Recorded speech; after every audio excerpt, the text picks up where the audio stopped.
Matriarch, and they just kept rolling through it. They're like, this is a banger, we just need the right lyrics. Yeah. And they landed on Baby go. Shark. And I think that's kind of the alphabet. But Papa Black Sheep rips ass too. Like, so It's Tim and 'cause I, it's the same song. so Tim and I, we It's the put tune. our daughters in music class, and the music class that we're in is great. And you get like a CD with Not a each of the sponsor, by the classes. way. Not a sponsor. But we have how many rounds of this music class have we been through? Like we must have 7 CDs at this point. So we've been through 7. like 6 or 7, and like there are certain albums where Tim and I are like, that's a banger of an album that's got like 5 or 6 like, really really good songs. Every album has a hit, like every there's like album has one a really hit. good song. But some of them are like fucking bangers, like back to front, hit after hit after hit. Yeah. It's wild. Yeah, it's great. That's what Tim and I listen to in the car all the time. I know so many children's songs. Just I know so many too. At any point I could recall, you could start singing, I can sing the whole thing. you should start wearing like T-shirts that have just like children's songs album art. So then when like music, I think I get snooties, arrested. Oh god. And on that, roll that intro, Cody.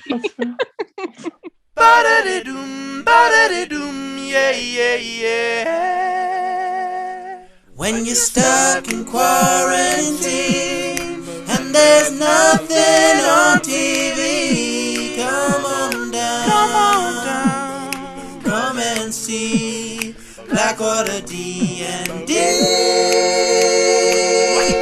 We just evolved to the point where Cody doesn't even count us in anymore. He just meshes. Us. Shout out to Cody all the time for being. Shout out to Cody. Hey, shout out to Cody in the chat, please. If everyone could go ahead and Swing shout and out a Cody in the mish. chat. Oh, well done. Well done.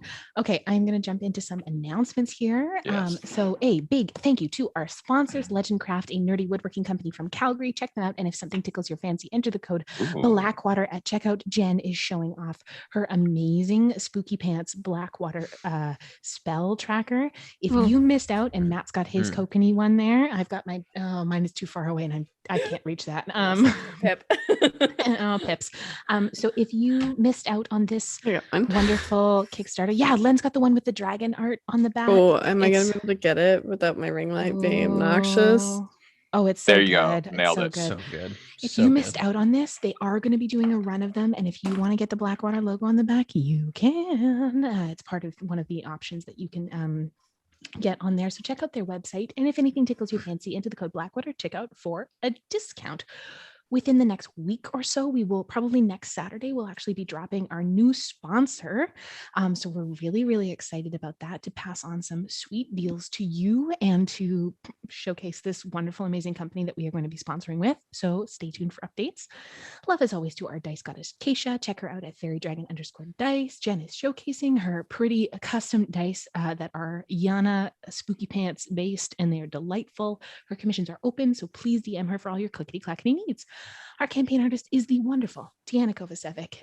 She's the best, amazing, has done all of the art on our stream for this campaign and beyond. If you would like to get art from her, I think her commissions are closed because she has worked very, very Good hard luck. Good luck, sucker. over the last month and a half, doing a bunch of art for another new stream that we're really excited about. That's not on our channel, but and also our Drezda Files art that you will be seeing soon. Those are all done. So I think she will be probably opening up some commissions next month. So DM her for all of those things if you want art from them, from her. Our Discord is also a wonderful place, and Tiana's in our Discord if you have questions about art and how to do fantasy art and all that kind of good stuff. Keisha's also in our Discord. Also, Dungeon Scribes in our Discord, and like a whole bunch of sweet creators are all hanging out in our Discord, as well as our amazing fans. So please come hang out with us. Type !Discord in the chat to find a link while we're here streaming. Come hang out here though. We've also going to be having some Discord exclusive content coming out over the rest of the summer. Tim and I are going to be doing little podcasty type thing, the Drezda Dish, once a week, where we break down stuff that's going on in Drezda. Yeah, Sean, you didn't know about this? No, this is new to me. Yeah. Yeah, dog. I mean, The hopefully we'll see. Dresden dish. The Drezda Dish. When we're gonna try and watch the episodes live, it likely won't happen, but when we watch them, we will at some point over the course of the week record a little 20-minute thing, and you can hear us spin all of our conspiracy theories and all of our headcanon about what is going on in the lore, because Tim and I essentially have all of the stuff for podcasting, so we're gonna just do it, and it's gonna be great. So come hang out in our Discord for all that kind of good stuff. There's also gonna be some Drezda Files exclusive stuff that's going to be popping up there too, so please come hang out. A big thank you to those of you who subscribe to us. Don't forget to re-up your subscriptions because they don't roll over every month. You can also subscribe to us with Amazon Prime if you want to. You get a free Twitch sub every month. So if you didn't know that you had a Prime sub, well, now you do. You're welcome, and you can pass it on over to your favorite Twitch streamers, which is us, because you love us. Really cool emotes. Yes, which rotate every now and again. I've decided that we're going to rotate them every now and again. So we've got some awesome ones in there that were up in the last month or so, and those have come from mostly our art by Yanna. So please come, please subscribe to us, and because you get emotes, it's delightful. You know what else is delightful? Lore Club. I love Lore Club. They're a wonderful group of people who are chronicling the history of this campaign from the beginning all the way up till now. Our amazing mod, the New Experience Network, has set up a community lore project. Type !lore in the chat, and there's spreadsheets, there's K to D ratios. It's divine. It's wonderful. Go check it out and become involved in that project. Len, before I jump into our programming this week, what are you up to on your channel? Oh boy, I'm streaming. I do it some days of the week, which are tomorrow. I'll be streaming around 3. And then Monday nights, Wednesday, and Thursday nights, I do some streams. And on June 6th, I don't know how far June 6th is. A couple weeks away? Far. Not far. Not far away. Is it next weekend? No, it's 2 weekends. 2 weeks. Yes. 2 weeks. 2 weeks. I will be doing my 1 year Sobriety subathon. Amazing. So. And we will be able to release more details from that.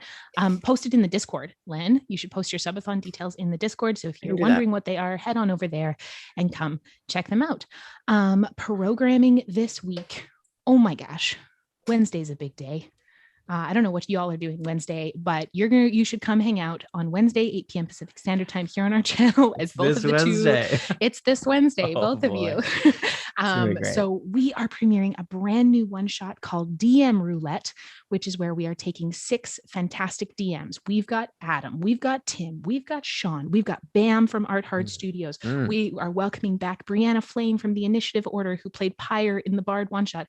And we are welcoming Taylor Ramone from What the Quest for an amazing, just chaos spectacular. Basically, how it's going to work is it is entirely improvised. It is going to start off with one person as DM, and then every 15 minutes or natural one, or if y'all donate some bits in the chat, it'll rotate.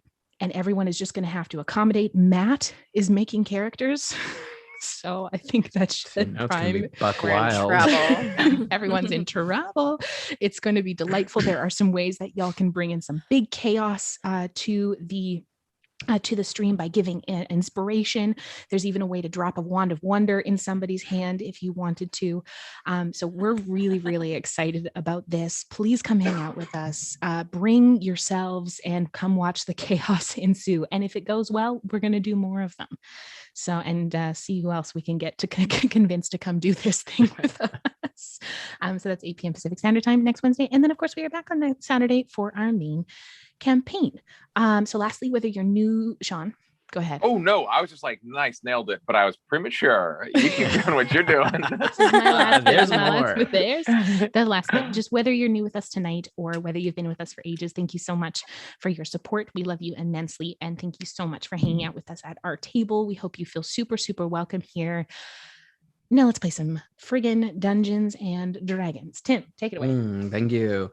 So for those of you just joining us tonight, last week Blackwater took some much needed rest as their return to Wolfreen was met with a surprise party thrown by the Queen of Wolfreen herself, renting out their bar and grill for the evening. While Kamea and Callie decided to go for a drunken stroll through the city and into the surrounding fields, Yanna and Clack found some alone time at the beach, and Kokanee, Letters, and Neppy got tangled up in some gambling with Adonis, which led to a quick trip to Arborea, the endless forest and upper plain.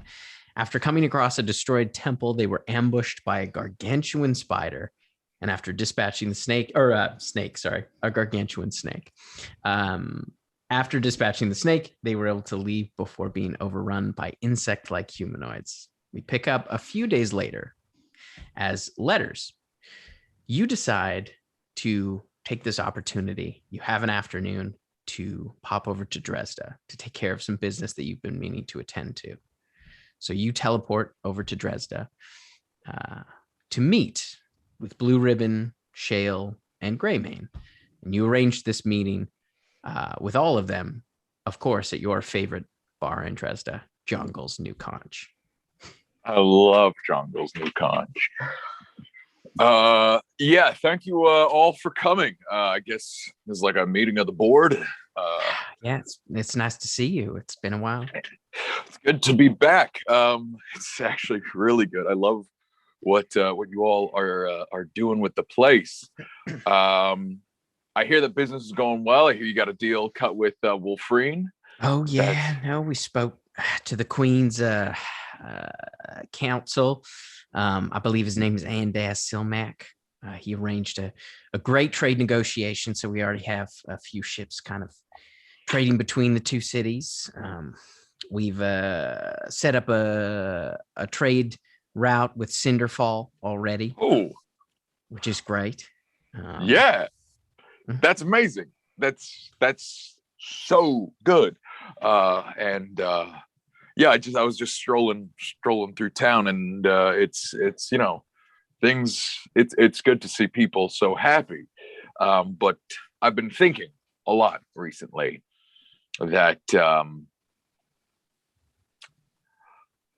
I may not always be available to make sure that Drezda is safe. No one's messed with us yet, but I can't guarantee that. And I may not be available in the near future. So what I wanted to talk to you about is, I think, in addition to the Drezda Trading Company doing great, I think our city, Drezda, needs its own adventurers, so to speak. People who can deal with, I don't know, I know those Unity boys that like Mako and his crew. I know they're keeping the peace, Yes. but I think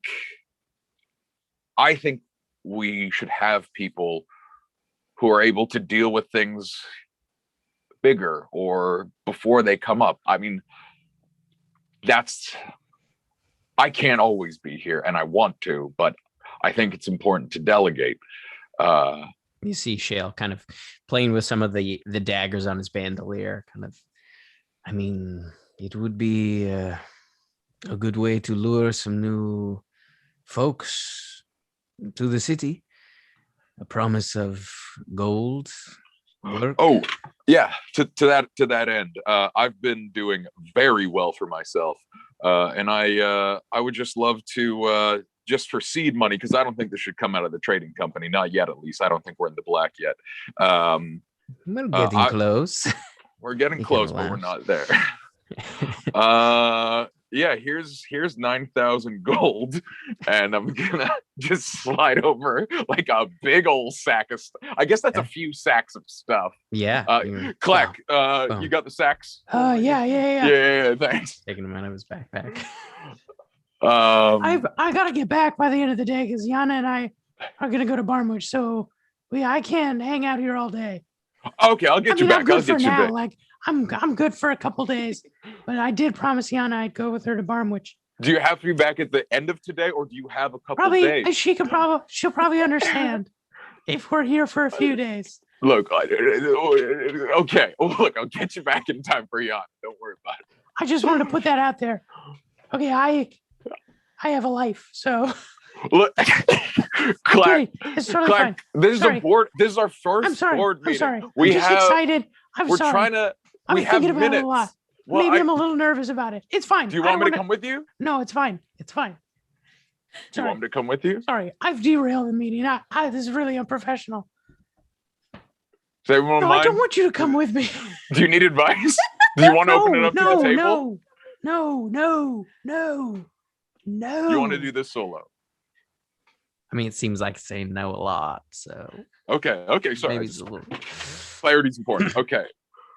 But yeah, here's a bunch of money, and I trust Gray- you all to You see Greymane kind of strokes her chin as she kind of looks over.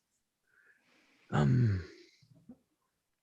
do you propose chooses these adventurers? Us? I don't think it should be up to me. I think it should be up to the folks from Drezda to decide who protects Drezda. I mean, if something goes bad, I'm always just a teleport away, but Yes. I can't guarantee that. So I think it'd be good for the city to outgrow me, so to speak. So I leave it in your capable hands. All right. Well, we will start spreading the word. Thank you. This is a good idea. Well, good ideas only happen if we all work together, right? Well, I think that's the last minute on the meeting. Blue, I don't have to get Clack back until tonight. Really? Yeah, are you doing anything? No, I just took the rest of the day off. So I'm the boss of myself, so I can decide kind of when I need to take. Oh, great. So I'd actually love to show you, right? I would love that. I feel like I haven't checked out the docks yet. You want to go down by the docks? Let's go down to the docks. All right, that sounds great. Does he have to come? Can he stay maybe behind? Well, I mean, Clack just kind of like indicating to Clack. Clack, meet you back at the new conch in what, 7 hours? I mean, is that it?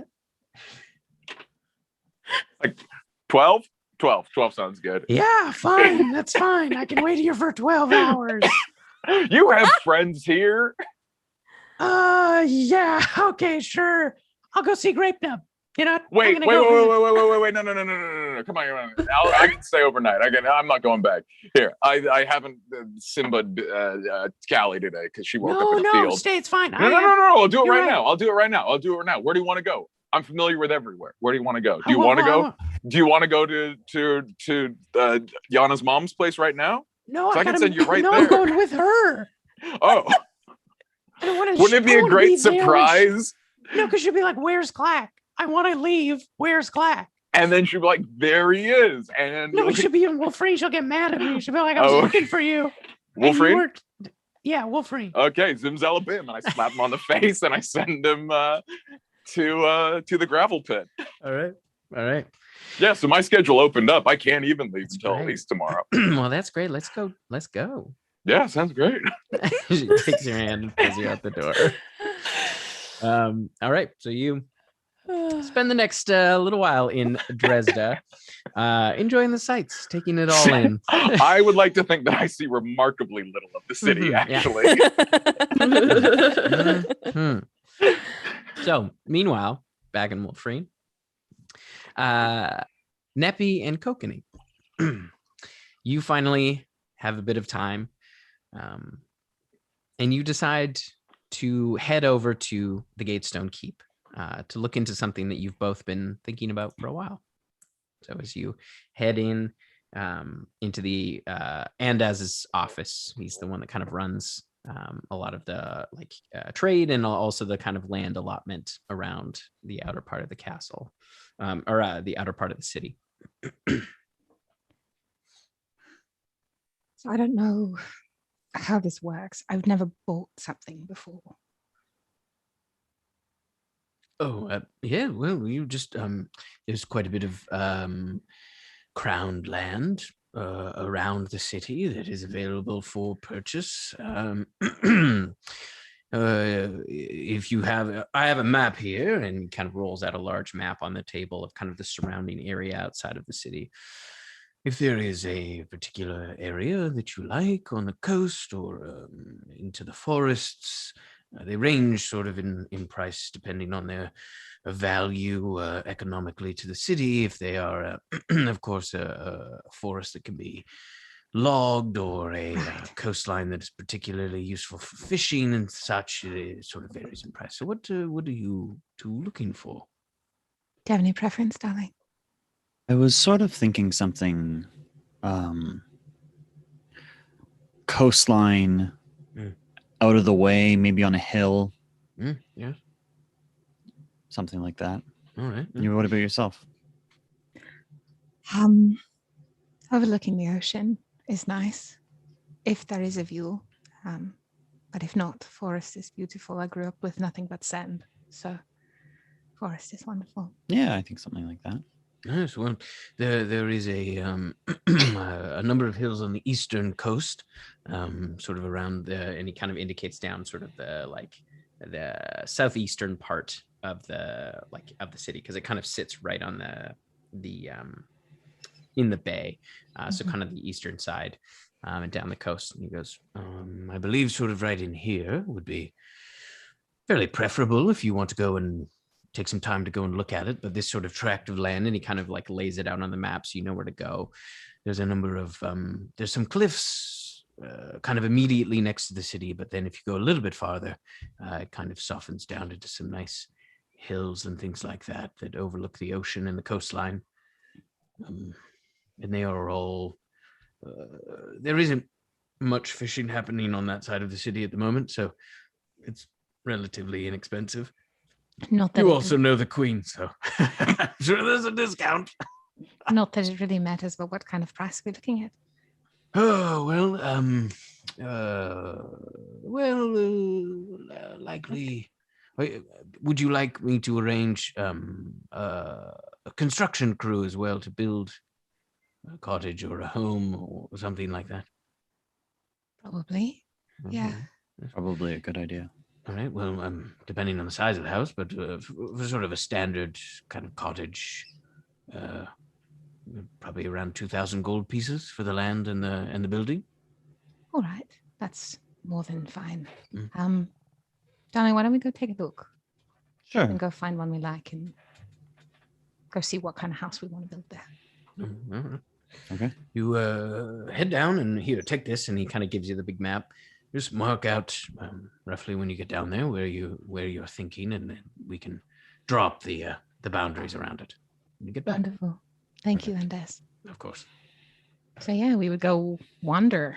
Right. So you head down outside of the city. It takes you about, probably about an hour and a half, maybe 2 hours on foot, to get through the city and then out and out into the kind of open crown land. And this part of the city on the eastern side, there is some farmland. But then it kind of gives out to just sort of like those grassy cliffs, and then kind of softens down into kind of rolling hills. There's kind of a forest in the distance because you're on the side where Barmwich is, so you can see kind of the like edges of forest that kind of make that up on the horizon. But yeah, you kind of find like there's a number of areas where it kind of the hills sort of come down, and then you can see there's kind of rocky slopes down onto the beach down below. It's kind of a rocky beach down below. What do you think? It's really nice. It's good, right? Out of the way. I sort of look around like, can I see anyone?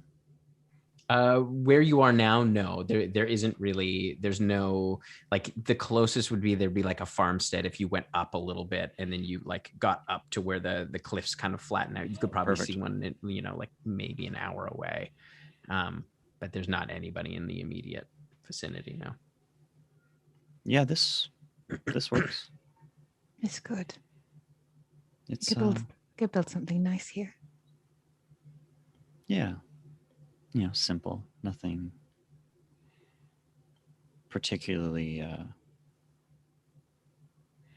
particularly fancy. I mean, we have a keep for that, I guess.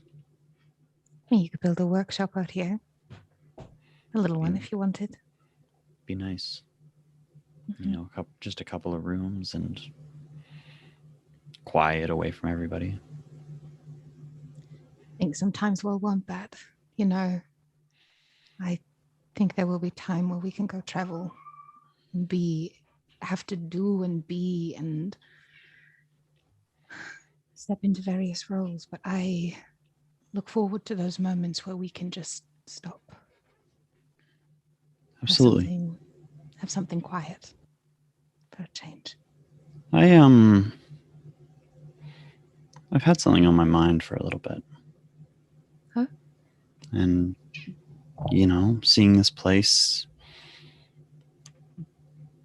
seems like a good time to ask. Is it? Do you want to have a child?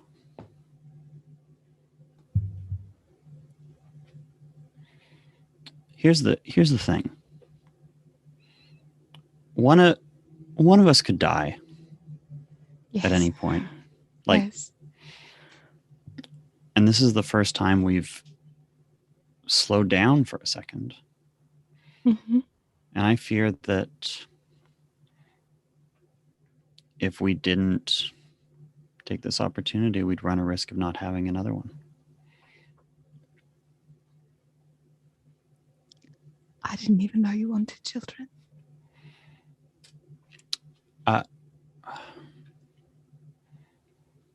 I didn't know. I still don't really know, but you know, the idea of raising a kid is, I mean, scary. I don't really know where we'd start, but I mean, I'd like one with you.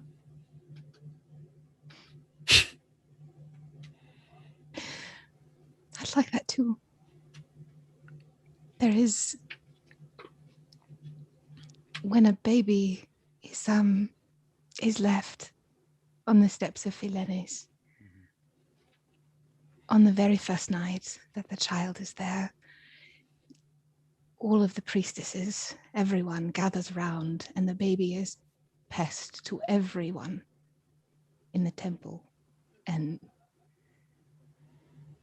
the priestess who is holding the baby at the time imparts a gift, whether it is words or wisdom or something. And in all my time, I never thought that would be something that I would be able to do for myself. But I think you're going to make a wonderful father.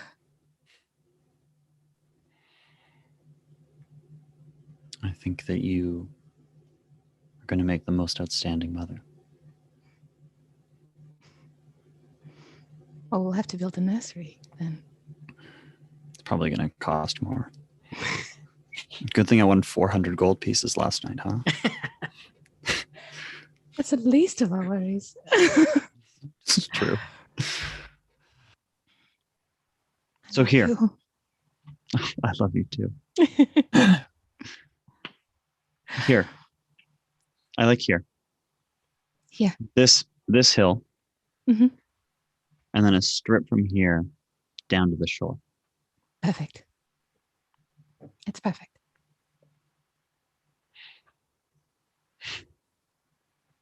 Well, shall we go back to Andes and buy us some land, I suppose? guess we should. All It right. would just like we would take some time. We would Yeah. totally not go back right away. So, if you would like, we can roll for your potential offspring Right down the now? line, if you'd like to do it now. I think we talked about it and we'd like to do it secretly. Yes. Right. Sounds good. Yeah. Matt and I came up so for some context. Secrets. Matt and I came up with a table of 3 D100 rolls. A fertility table. Kind of, but I mean, when the rules aren't out there, you make them, right? Incredible. Matt, do you want to roll or do you want me to do it? If you're having a reveal party, for the love of God, make sure you don't have any pyrotechnics. Jar It's can't getting come. to be summer. Jar can't come. Okay. The little firebolt. Um, You don't have to do it now. Then you guys can do it on your own time. well, it's 3D. It's 3D10. Why don't you roll the first one? Okay. And then Wait. You just talked about having a baby. Surely it won't be here for a while. Like, Yes, this would just be. Okay. This would just be the like confirmation of. oh, so they know the numbers and we won't know what it Yeah. means. No, We're not yeah, gonna tell you. you're not gonna know at all. Great. I thought it'd be like, oh, and here it is. Dude, that's how it works in D&D. I want to know their baby names so bad. Chat, please start thinking of baby names. It's actually Pabst. Yeah, 100%. That's what it was. No, that's letters and blue ribbons, child. Labatt. Labatt. Okay. All right. I'm rolling the first one. Hold on. Before you do that, I mean, this is bad. We're nothing is actionable to anybody else. But can you send me the table again? I've totally lost it. Yeah. Somebody said Torin would be a baby name. Oh. No, Ferrix. I'm like so tempted to make everyone take out their headphones so that chat knows what the tables are and nobody else does. But that's No, secret for us all. Secret for everyone. Secret for everybody. everyone. Come on. Well, We I don't have to try even- and guess by your face. okay. One sec. Can't wait.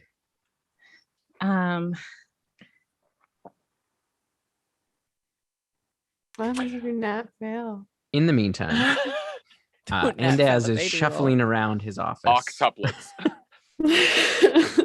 Failure is just more babies. Okay. Sorry, I'm That's the texting as first to fast as 10. I can. How many children? 1 to 10.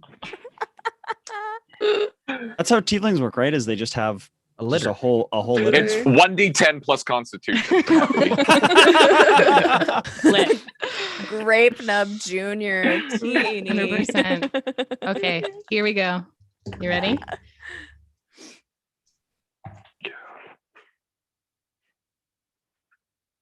Twins. That's 14 Triplets. kids right there. I'm sending Matt a picture. That's a 10 plus 4 constitution. That's 14 kids. Max kids. Maxed out our kids. A natural 20 on kids. That's the first one. Okay. Well, then I will roll for the second one. Yeah, go for it. I want to know so bad. Oh God, they're not gonna tell us. Wait, can we No. know the numbers? No. No, No. We don't Then know why the should chart. no, we can't No. know anything. Secrets. It has to be when they tell us. I mean, it won't be a secret. I can just jump 9 months right now, guys. Like, I can do that. Do it. Okay. Everybody's got a okay. goatee. We've been Kidding. changed by the past year. Yanna with a goatee is a look. I want it. In the power suit, too. Yeah. Callie sporting her prison tats. It's a whole vibe. I feel like Callie has a chin braid, you know? Excuse the fuck out of you guys. What was the second number? Good, I Can't hope. tell you. Are you rolling a D100? Yeah. A handful. There's a series of D100 rolls. Hey, if it's a 69, you have to tell us though. Yeah, that's the one. It was exception. actually, so here's the thing, is it was actually 669, which is Yeah. crazy to roll on a D100. Wow. If you do roll 69 420, your baby is actually legally too dope to die. So it And- has that And protection. Bam gets to play the character. Bam plays your baby. Can Bam play Every the baby session, Bam regardless? as a baby. Bam, are you still here? Say yes, please. God, I hope so. This is Wait, we can get one of those circlets of intelligence, put it on your baby, and it can be a hyper smart, intelligent baby that can just join the party. Awaken Mother. a baby? You awaken on a baby? Don't Yeah. awaken the baby. You awaken the baby, you got to take care of it. Baby sleeping. Don't awaken the baby. Are you all done? Your rolls? yes. Yeah, we're done. Okay. Yeah.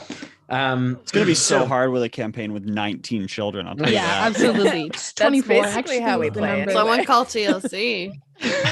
So you head back to Andes's office a little while later, and you set out the plot, and he draws up the deed and has his stamp of approval on it, and you are given it's around the same of the quote. It's 2,000, and he lets you know that it'll probably take about 2 months to finish construction. But that will include the 2,000 will include materials and labor and all that stuff.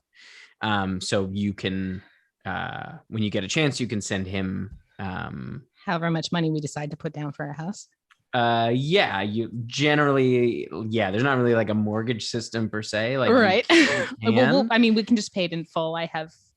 He's sort of assumed that, like, if you want like a mortgage, you got to go to a loan person in town. We don't. The side quests we live for. Getting a mortgage. Mortgage quest. Too real. The housing market in Wolverine is nuts, you guys. I don't want that in my D&D, Tim. I don't want. No, I want cost of no. living to be reasonable. Thank Housing is always affordable for all people. That's just how it is in my world. Okay, fuck you, economy. House is not an investment; it's a home. Okay. Thank you. I'm sorry, I'm getting derailed. Something I think about a lot. Anyways, so Tim, he does I'm gonna message you something here.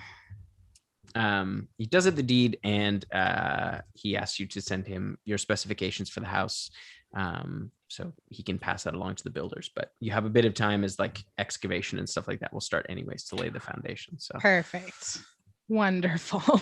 Unless you're keeping this a secret between the two of you, Letter's 100% volunteers to just do the excavation, because he can do that in an afternoon.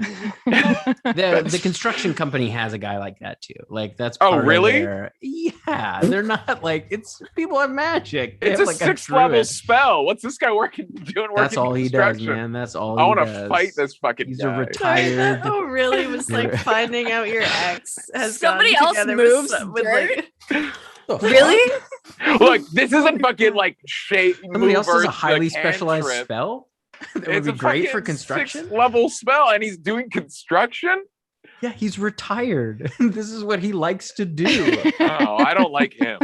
His name is Neil, and he was an adventurer. Tim, I've never needed a little moment as much as I've needed Letters showing up to do the digging and finding out that Neil's already done it. Yeah, you go. Neil's out there. He's shirtless. He's older. He's an elf. And he's old. He's pretty swole for an elf. And he's got nice. He's bald. He's got like a little ponytail at the back, and like a thin beard. He doesn't have a lot of facial hair, but he's got a bit of stubble. And he's kind of like just finished. He's sort of like, he's got his water skin. Kind of looks over. And he goes, "Oh, hey there. Can I help you?" Yeah, I was here to do the excavation. I'm sorry. I'm sorry. Neil. My name's Neil. It's nice to meet you. I'm Letters Blackwater. I have egg on my face. Yeah, I knew you looked familiar. I just couldn't place it, and I didn't want to assume. No, it's all right. It's the gods, bro. So you just do this. I work. Because I don't see any tools. Was that like Move Earth? Did I see that right? It was Move Earth. Yeah. Wow, that's pretty next level. That's pretty next level. I in my younger days, I spent a bit of time traveling, and picked up a few things, and I have a bad back, and I had to get out of the game. I actually lost a pretty close friend of mine, and I kind of lost my appetite for adventuring. So I settled down here, and me and my wife, and I got some kids and grandkids now. Congratulations! And I do this. It pays well, and big basement for them, like the whole family subterranean, or like. No. They my kids moved out. They're very successful. I'm really glad to hear that. Yeah. I'm really glad to hear that. That's really good. Yeah, it's actually the company is actually my son-in-law's company. I love that. That's really cool. Neil, I'm really glad you're doing well. Hey, I mean, there's this pile of earth over here from the excavation. If you want to, you can move that. I was gonna probably push it into the sea tomorrow, but like clean up. If you want, No. Sorry, you seem like no, you're no, a little no, disappointed. no. Well, look, I was just gonna save my you friend look- some time. Did I? Hey, I don't mean to. I didn't mean to offend. Did I offend you? Look, Neil, No, Neil, you've done nothing wrong. In fact, you've done a really good job. There's some clean lines going down. That's good craftsmanship. You've really worked the stone quite naturally into the earth itself. Yeah. It's good foundations. Neil, I do too, and I was just kind of excited. I was just excited to do this for a friend, but you've done a great job. I'm so sorry. If I had known, if you don't have to apologize anything about it. Neil, I'm just genuinely shocked that someone of your talents is. I figured this would be done by hand, and I thought it'd be a cool thing. But you're a cool guy. You've got a lovely son-in-law who runs a really tight ship, and after the whole, when the a thing appeared in the center of the city, and there was that big fight and everything. Yep, I was there. Yeah, right. Of course, Yeah. of course. After that, they. Were you there? I don't know. The first time, I don't think you were. I remember seeing you there. Were you there the first time?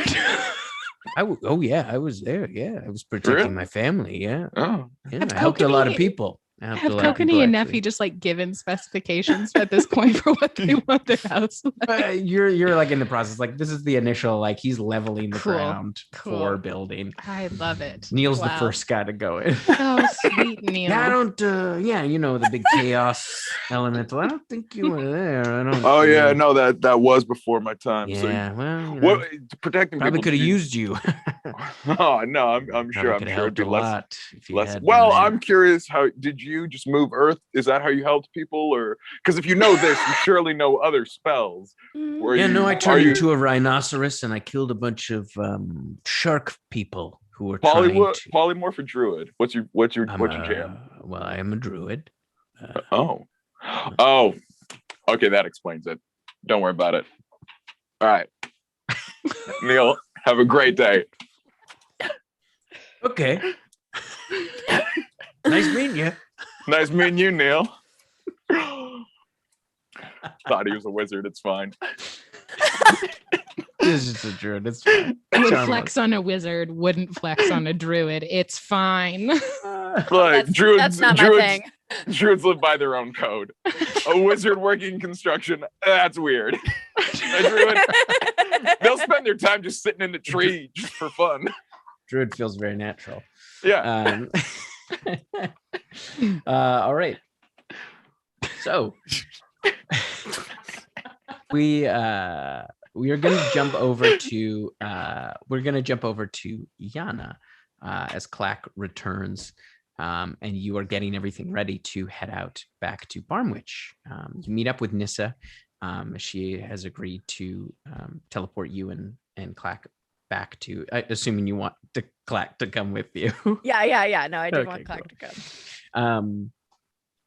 Nissa has agreed, and she's excited. She's I haven't been to Barmwich in a couple of weeks, so it'll be nice. It'll be nice to have you. Yeah. And she teleports you all over there, and when you arrive, she kind of I don't know when you need to be back, but I am going to meet someone for dinner, so just message me or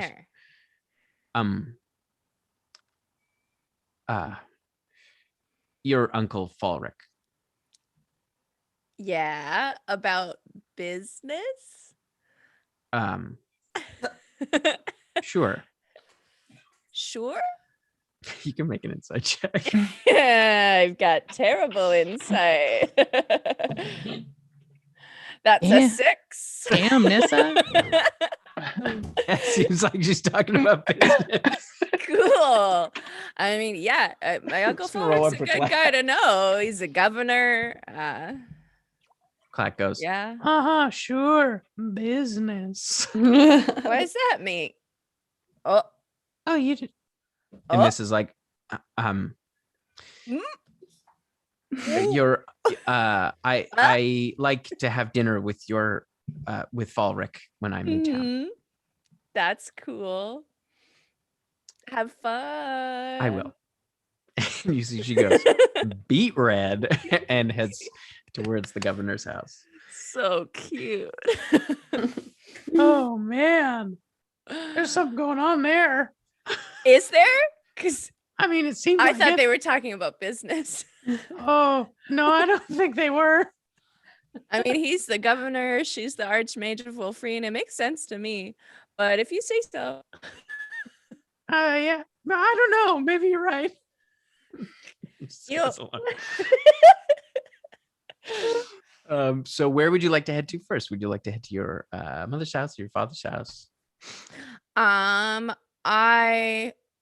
Ness is heading to the bar for dinner already. So She's heading to his house for dinner. Oh, okay. Then I would like to meet both of my parents at the bar. Okay. Yeah.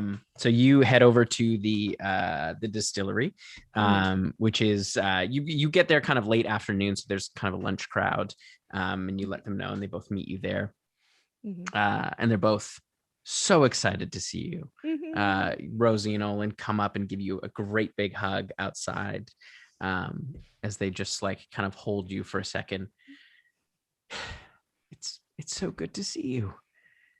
It's been good to be home. Come, let's get some food.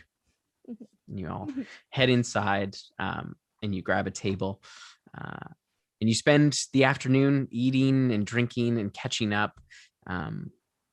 Your dad kind of looks at you. When you get a chance, if you can come by the house, Uncle Garmo has been wanting to talk to you. Of course. Yes, he's been talking about you a lot. I don't know. He's definitely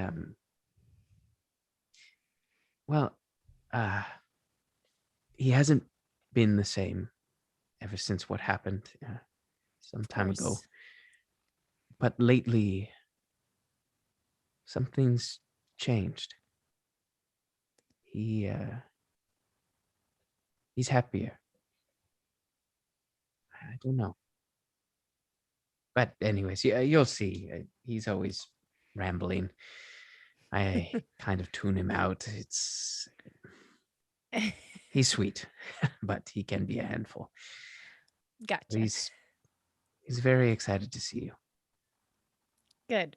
Well, I'm excited. And I've been baking. Dad. Oh yes. Oh yes. I've got a full spread. Did you see? Look, I added a patch onto the scarf. Oh.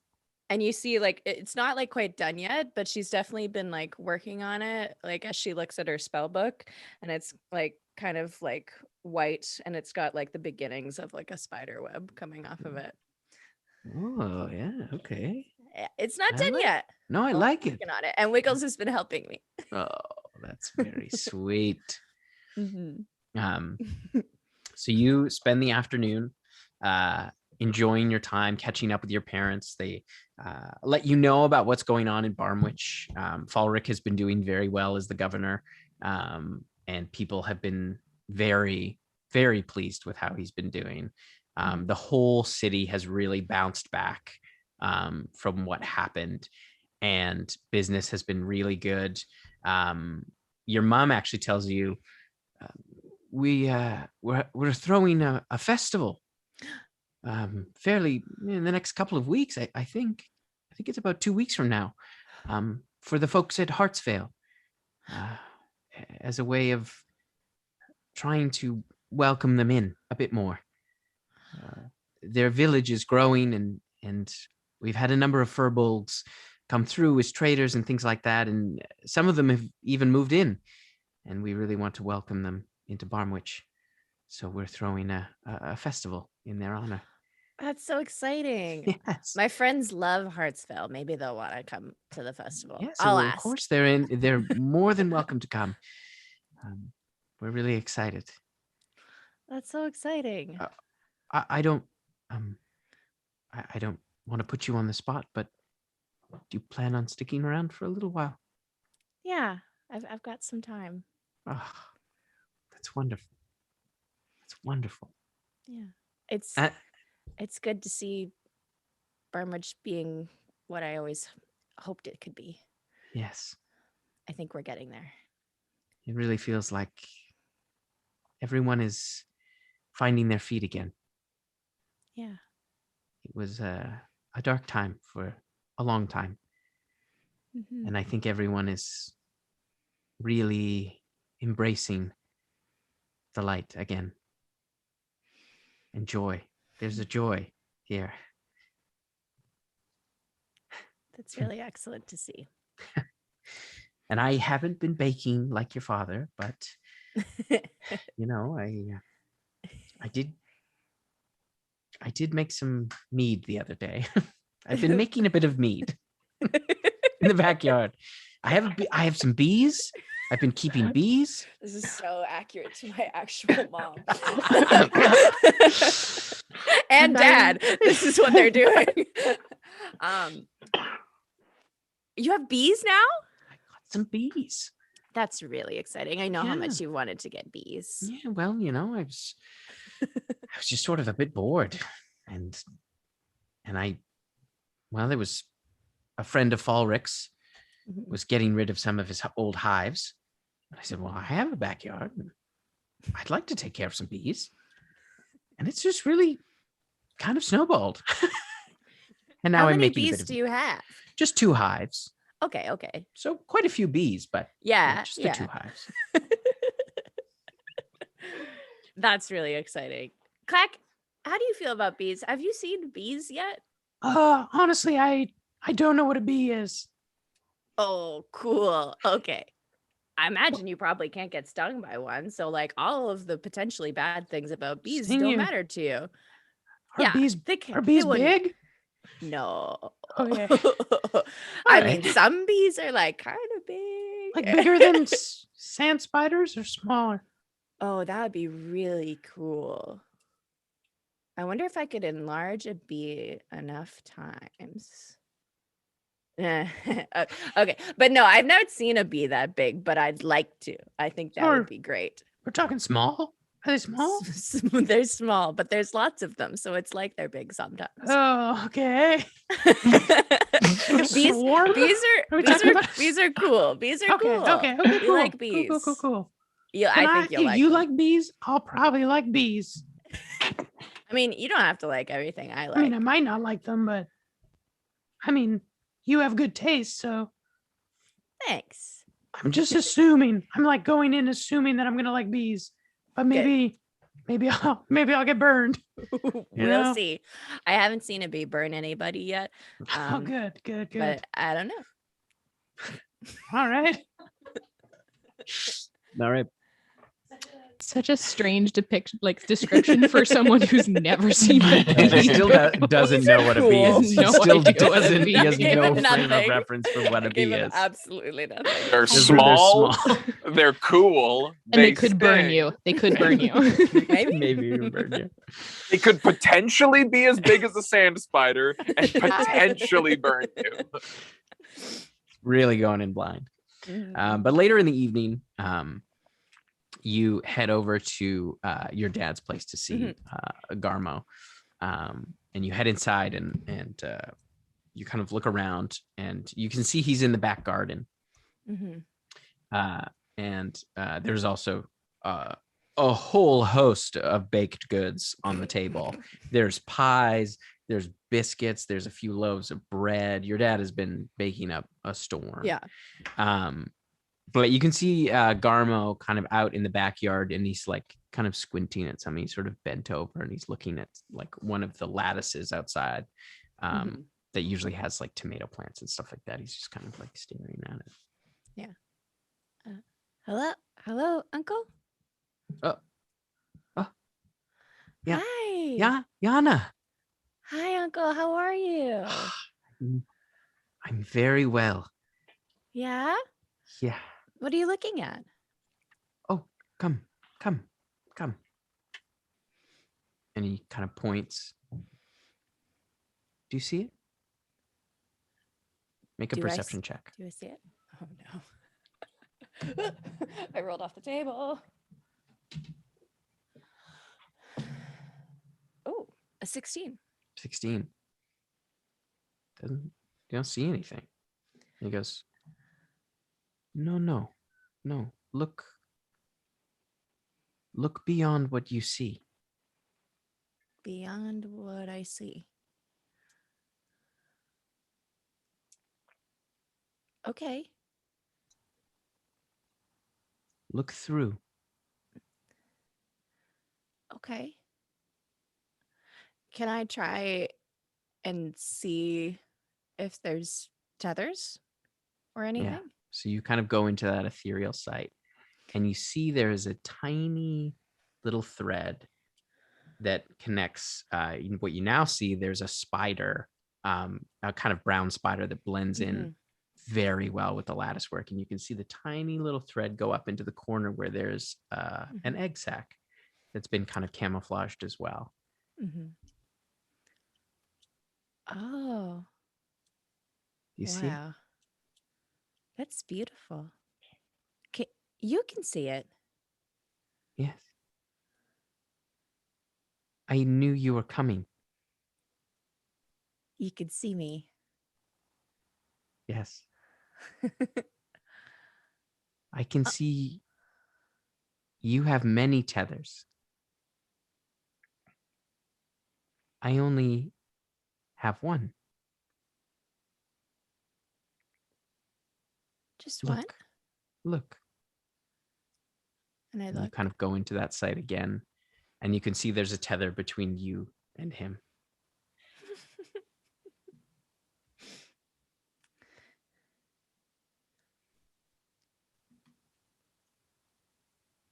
How long have you seen this?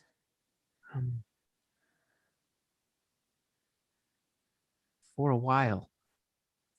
But at first I didn't understand. And it was scary. Yeah.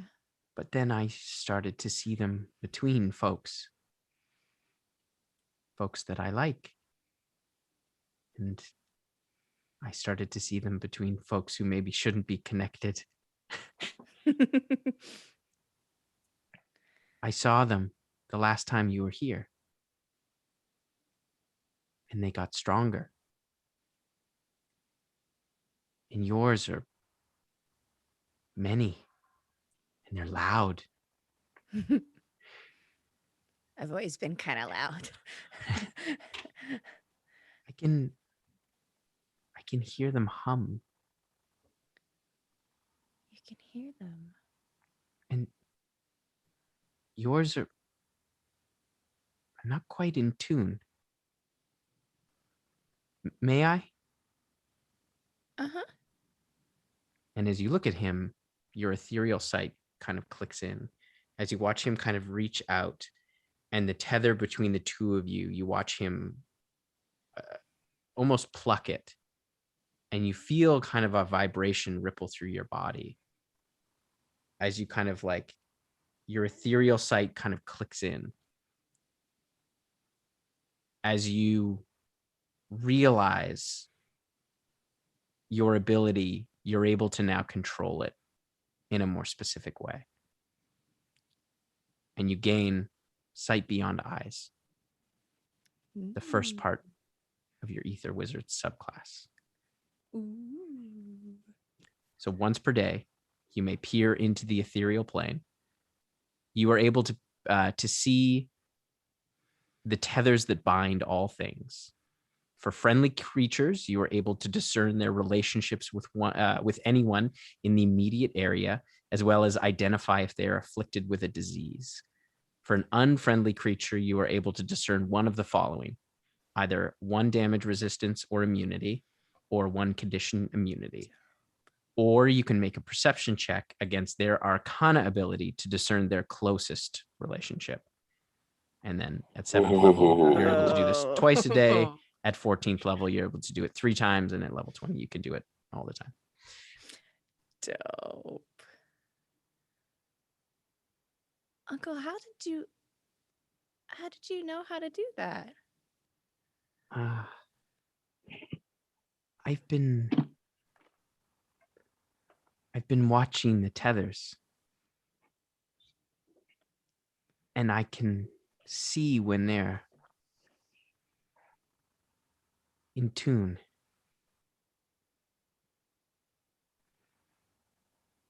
But sometimes there are people who are out of tune. Not just their tethers. How do they get out of tune? I don't know. But if you have some time, I'd like to show you. Please. Show you what I've learned. And then I want to show you something else. I've got time. Good. Look. And he kind of gestures over to the garden as you kind of spend the evening with him, as he shows you all of the tiny threads that he's discovered between all of these insects and the plant matter. As he literally takes you on a tour of your own back garden with extreme detail. And you spend the next while with Garmo, learning more about your own abilities through him. So we will come back to that in a bit. All right, over to you, Callie. So you finally have a chance to spend some time with Kamea. You finally get that quality time, an extended amount of time that you have been lacking. You spend the first few weeks never far from her side, attending council meetings. You start to learn of Wolfrine's growing settlements of Southwatch and Westwatch, full-fledged towns that are quickly expanding. You also learn that the relations between Svel-En and Wolfrine and King Evard and Queen Kamea are cold, and trade has declined, despite Kamea's efforts. You also visit Ram, the Eye of the Storm Azamar, and Archon of Cord, to speak to them about your father, Hesiod Okeanis.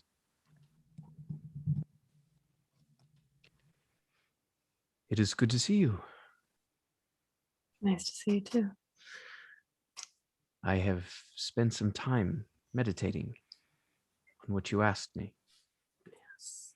About your father. Yeah. I recall my last interaction with them was nearly 30 years ago. He sought a blessing from Cord as he planned on climbing the Weeping Widow in search of his love.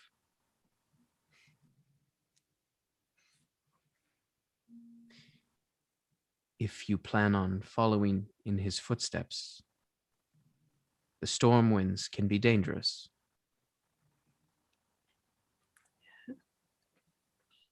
I Do you think plan? Yes, go ahead. Sorry. I think I might want to. Then, may I? Of course. And they reach out their hands, and they lay their hands on your shoulders as you feel electricity crackle up from their hands and their eyes as you feel that tingle kind of pass through you. Should you brave the mountain, this should help you. I hope you find what you are looking for. Yeah, me too. So you know that the Weeping Widow is a mountain on the east, the southeast side of Wolfreen.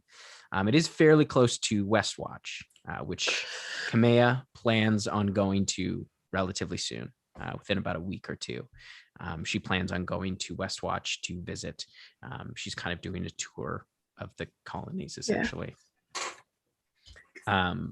So if you were going to climb the mountain, that would be the time to do it, because she's going to be there for a couple of weeks.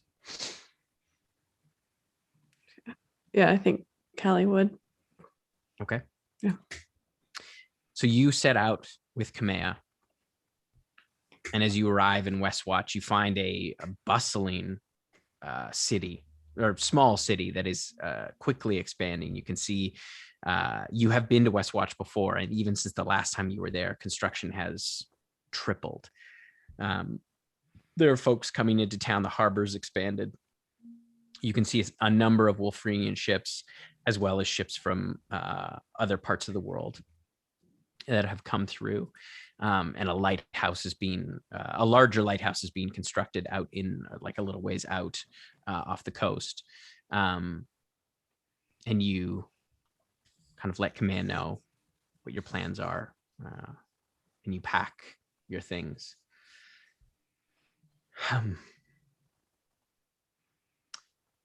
Be careful. I always am. I will have this close. So update me frequently so I know where you are. Of course. It's gonna be okay. I love you too. I know, but I'm not used to you going alone. Me neither. I used to be alone though before. I can. Right.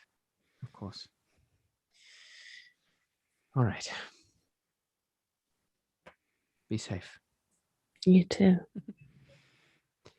And if you'll allow me, I'm going to send a few soldiers with you just to escort you to the base of the mountain, okay? It's just for my own peace of mind. Just to the base of the mountain? Yes. Okay. Thank you. And she sets you up with 4 soldiers who kind of accompany you across the grasslands and through kind of part of the forest to the an upriver to the base of the mountain, where they set up a camp, and they kind of see you off as you begin your trek up this mountain. And this mountain is all alone. It kind of stands out against the landscape here. It feels somewhat unnatural in its placement, as it's a singular mountain that is, relatively high, not as high as some of the peaks in the Sisters up north, but it is still a fairly impressive mountain. Sorry, Mistress. As you begin your ascent, you know that it's probably going to take you, at least a week to reach the summit. As far as like the difficulty of terrain. But you start making the trek up. So I'll have you make a survival check for me, please. Nice. Surprise, you'll need dice. They're just behind my hour into D&D. They're just behind my monitor, so I can't reach over. I can't get them that easy. Okay, survival check. Natural 20 plus 7. Woo! All right, so it's been a while. You've been in the city for quite some time now, and this is the first time you've really been able to kind of get you're a little, like you're out back again in the wilderness, and it's exhilarating. And you are so in your element as you begin to climb this mountain. With relative ease, you're able to kind of pick through, even though you've got your pack and your armor and things like that. You managed to scale it faster than you thought. And at about day 5, you're not at the summit yet, but you're getting closer. And there is some wildlife on the mountain. But it's mostly kind of, there's mountain goats and things like that. There's not a ton of you see a few larger birds kind of circle at different points. but you don't seem like they either take note and sort of leave you alone, or they don't notice you. You're not totally sure. But on the 5th day, as it's starting to get a bit colder, you're higher up, the air's a little thinner. You come across, you know that you can't make it to the summit this day, but you do come across kind of a cave. Okay. And it is starting to get later into the evening. It's not quite dark yet. Like the sun hasn't gone down, but you know you're going to have to find somewhere to kind of pitch a tent for the night. I feel like the cave is a smarter decision. Hmm. Yeah. Okay. So you head into the cave? Yeah. Okay. You head in, and it goes a little ways, and then it kind of like, there's like a little bit of a dip down. And as you kind of start on that dip down, you can see there is a little bit of light down at the bottom of the cave. And you smell a bit of smoke. Like a fire? Seems like it. Yeah, I'll check it out. Can I stealthily? Yeah. I can't actually. Make a stealth check. Make a stealth check. The answer is no to that, but I can try. You can also silence your armor. If you're wearing it in front of your wife. Okay, I don't think your wife is. You're alone now. So you. I imagine. Did you have it on while you were climbing? I don't know. Yeah, I feel like Yeah. I would. Yeah. Yep. Yeah, I would. That's a dirty 20 without silencing it though. Yeah. You're pretty quiet. As you kind of sneak forward, you're able to kind of stay in the shadows, and your eyes start to adjust. And you kind of hug the wall, and you get down a little bit, and you can see the cave opens up. It's not huge, but it's probably about 20 feet across, and you can see there is a figure kind of like hunched over a bit, sitting on like what looks like a fairly large rock. You can see there's like a pile of furs on the right hand side, and the figure is kind of got like their hands out near the fire. There looks like there's some meat on there, and you can see there is like that person also was wearing a number of furs. You can see kind of like long salt and pepper hair, like pulled back in a like kind of a simple braid down the back. One person then, or yeah. And they're just sitting at the fire. Yeah. Can I haven't I noticed you yet. use my divine sense to detect good or evil, or undead or celestial or fiend? Yeah, it just seems like the creature is good. You don't detect any celestial, fiend, or undead. None of that. Okay, cool. Looks like a human.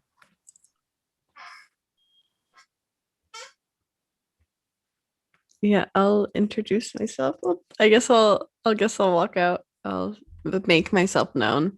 Okay, so you kind of like clear Scare the shit out of the figure is like and like grabs, you see, like with fairly quick reflexes, grabs a very large axe and kind of turns around, and you can see a man who's probably about he's on the taller side. He's probably about 6'2", 6'3". He has to kind of hunch over just a little bit with the like clearance of the cave, but you can see he kind of like swings the axe around, and you can see his face has a very like thick braided beard, and like you can see he's covered in tattoos, and like angular face, fairly thin, not like he's broad, but he's fairly thin, as he kind of like looks at you.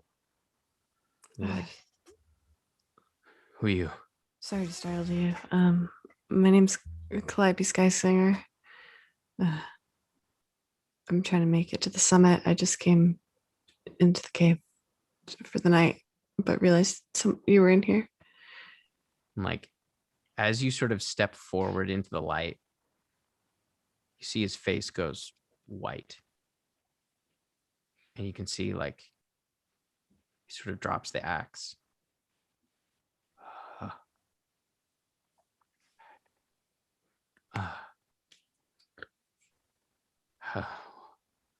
Why are you going to the summit? Why am I go? My father went to the summit. That's all I know. You can see his eyes start to like well up. Who's your father? Hasiadoka Okeanos. And he just collapses. And he just, you can hear him sobbing across the cave. And he kind of like, he looks at you again. You look just like her.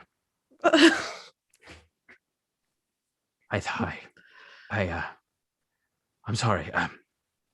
I'm so sorry. I never knew. I didn't know.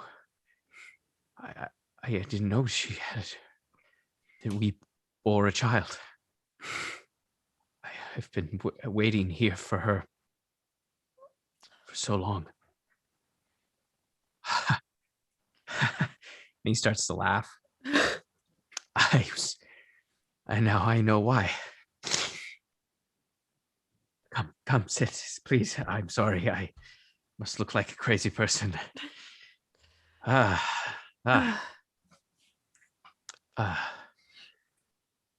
Calliope, that's a beautiful name. Yeah. I never met her. What? I never met her. I just found out about you from Rom, because I live in Wolverine now. But I never met her. I don't know. Oh. Well, then I suppose I owe you an explanation.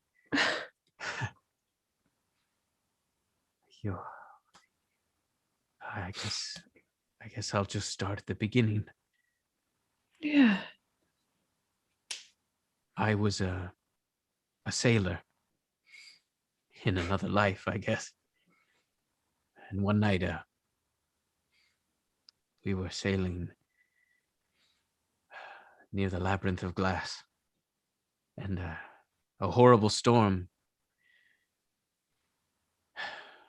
came upon our ship. We were pursued by a great serpent in the sea, and it destroyed the ship. Nearly swallowed me whole when she appeared in a bolt of lightning. She brought me to the shores of the Labyrinth of Glass. She stayed to make sure I survived.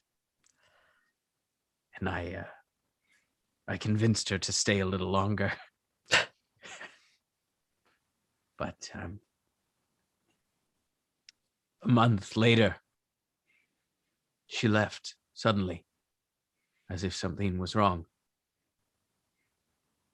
And she told me to find her at the Weeping Widow when the Everstorm comes. So I did. I came here, and I've been waiting ever since for her return. I've weathered countless storms, waiting. But now I know it was worth it.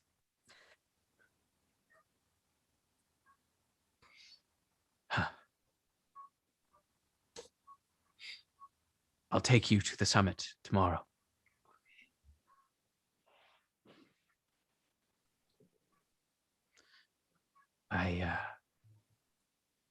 I don't know. I don't know why she would leave you alone. I grew up in the Labyrinth of Glass.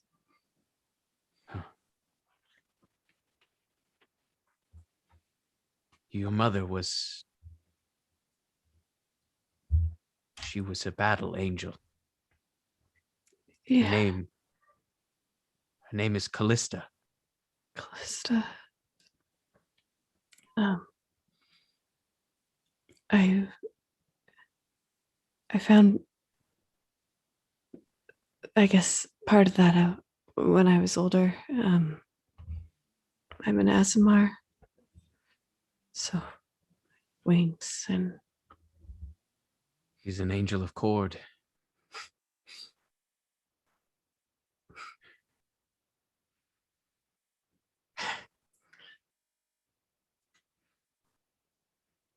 I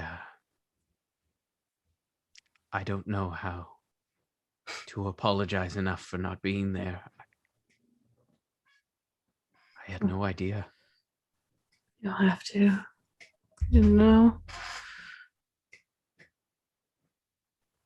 Yes, well, I'm sure there was a reason.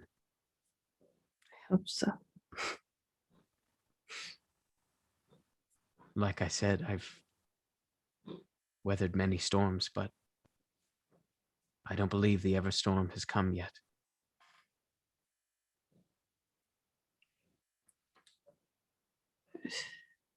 Not. So you think she might still come one day? I do.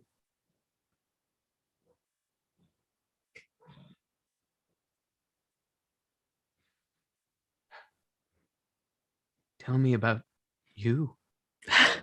I want to know everything. I'm married. Fantastic. To the queen.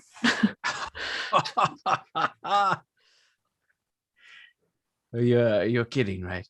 No, that's actually why I'm here. She's on business, traveling around. I'm married to the Queen of Wolfraine. Of course you are.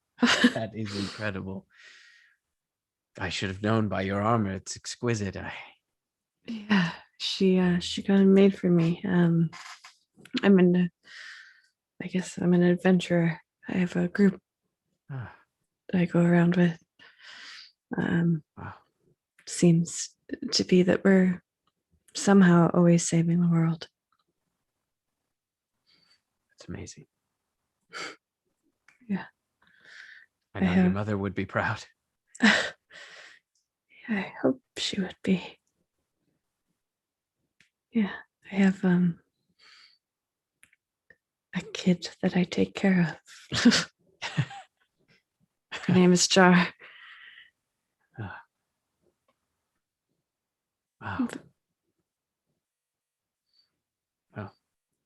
I think I'd lead him through the past little bit, like the adventuring stories and our so wedding. The two of you stay up most of the night. Yeah. Catching up, and there are many tears and many laughs as he tells you about his life and what brought him here and some of the things that he's come up against. He shows you, he also has a penchant for tattoos. You notice all of his are stick and poke. And you can see as he, as it kind of warms up, he kind of stokes the fire and he takes off some of the furs. You can see on his arms, specifically on his left shoulder, is the largest one. He has a huge scar that looks like almost like a tree. And it's the kind of scarring you get when you're struck by lightning. And he has a few of those that you can see he's tattooed over. And you catch up as best you can with this person who you didn't know was out there. And the next morning comes, you do manage to catch some rest as he leads you out and you start to make your way to the summit. And as you start to make your way up the last leg, you can see a storm begin to roll in. Thick, heavy clouds. And you can see lightning starts to strike. Kind of looks at you. Be careful. It can be unforgiving. You too. So as you make your way up, you get about 120 feet from the summit. You can see there's a small plateau at the top. And I'll have you make a perception check. Oh. Gonna have to go with mine because Neppy's not here. What the fuck? That's gonna be 16, 17, 18, 19, 20, 21, 22, 23. Okay. You notice a figure kind of dart through the clouds. Fairly large figure. Okay. And I need you to roll initiative for me, please. Hell yeah!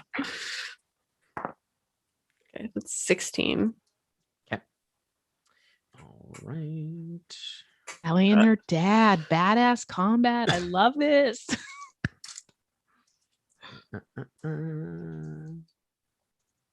Callista is actually just one of the sicker names I've heard.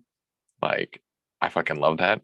Callista Battle Angel, like that's so so fucking cool. cool. She's her full title, I should have said this. Her full title is Callista the Winged Fury.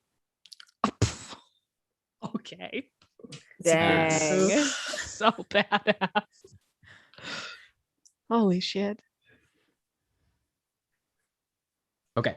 So Callie, you were up first. Okay. You just catch a glimpse of this thing. Yeah. Looks humanoid in shape. My dad is where? He's just behind you. He's about, he's kind of 5 feet behind you. Can I ready an action Yeah. for if it goes the figure goes to attack us? Yeah, absolutely. What would you like to ready for your action? A sword. A sword. If it gets within Sword. melee range. Or even 10 feet because I can extend it once a of day. course. Okay. All right. It is the creature's turn. So you watch as the lightning kind of snaps down. You watch as this figure kind of floats through the air. And you can see kind of like greenish robes and kind of almost like light purplish skin as you watch this large male figure kind of come out, and just like you watch as their hand kind of comes across and you see this arc of lightning. And they have a hood up a little ways that kind of blows back. And you watch them kind of like look down and they pull from the air. You watch both their hands kind of raise up and you watch the wind coalesce in their hand. And it's going to throw a wind javelin at you. Whoa, that's very and it is cool, like, it's but about what the 60 fuck? feet. It's like 60 feet away from you. Okay, cool. All right. So the first one, so he's going to throw one at you and then, he's going to throw both at you. Okay. So the first one is a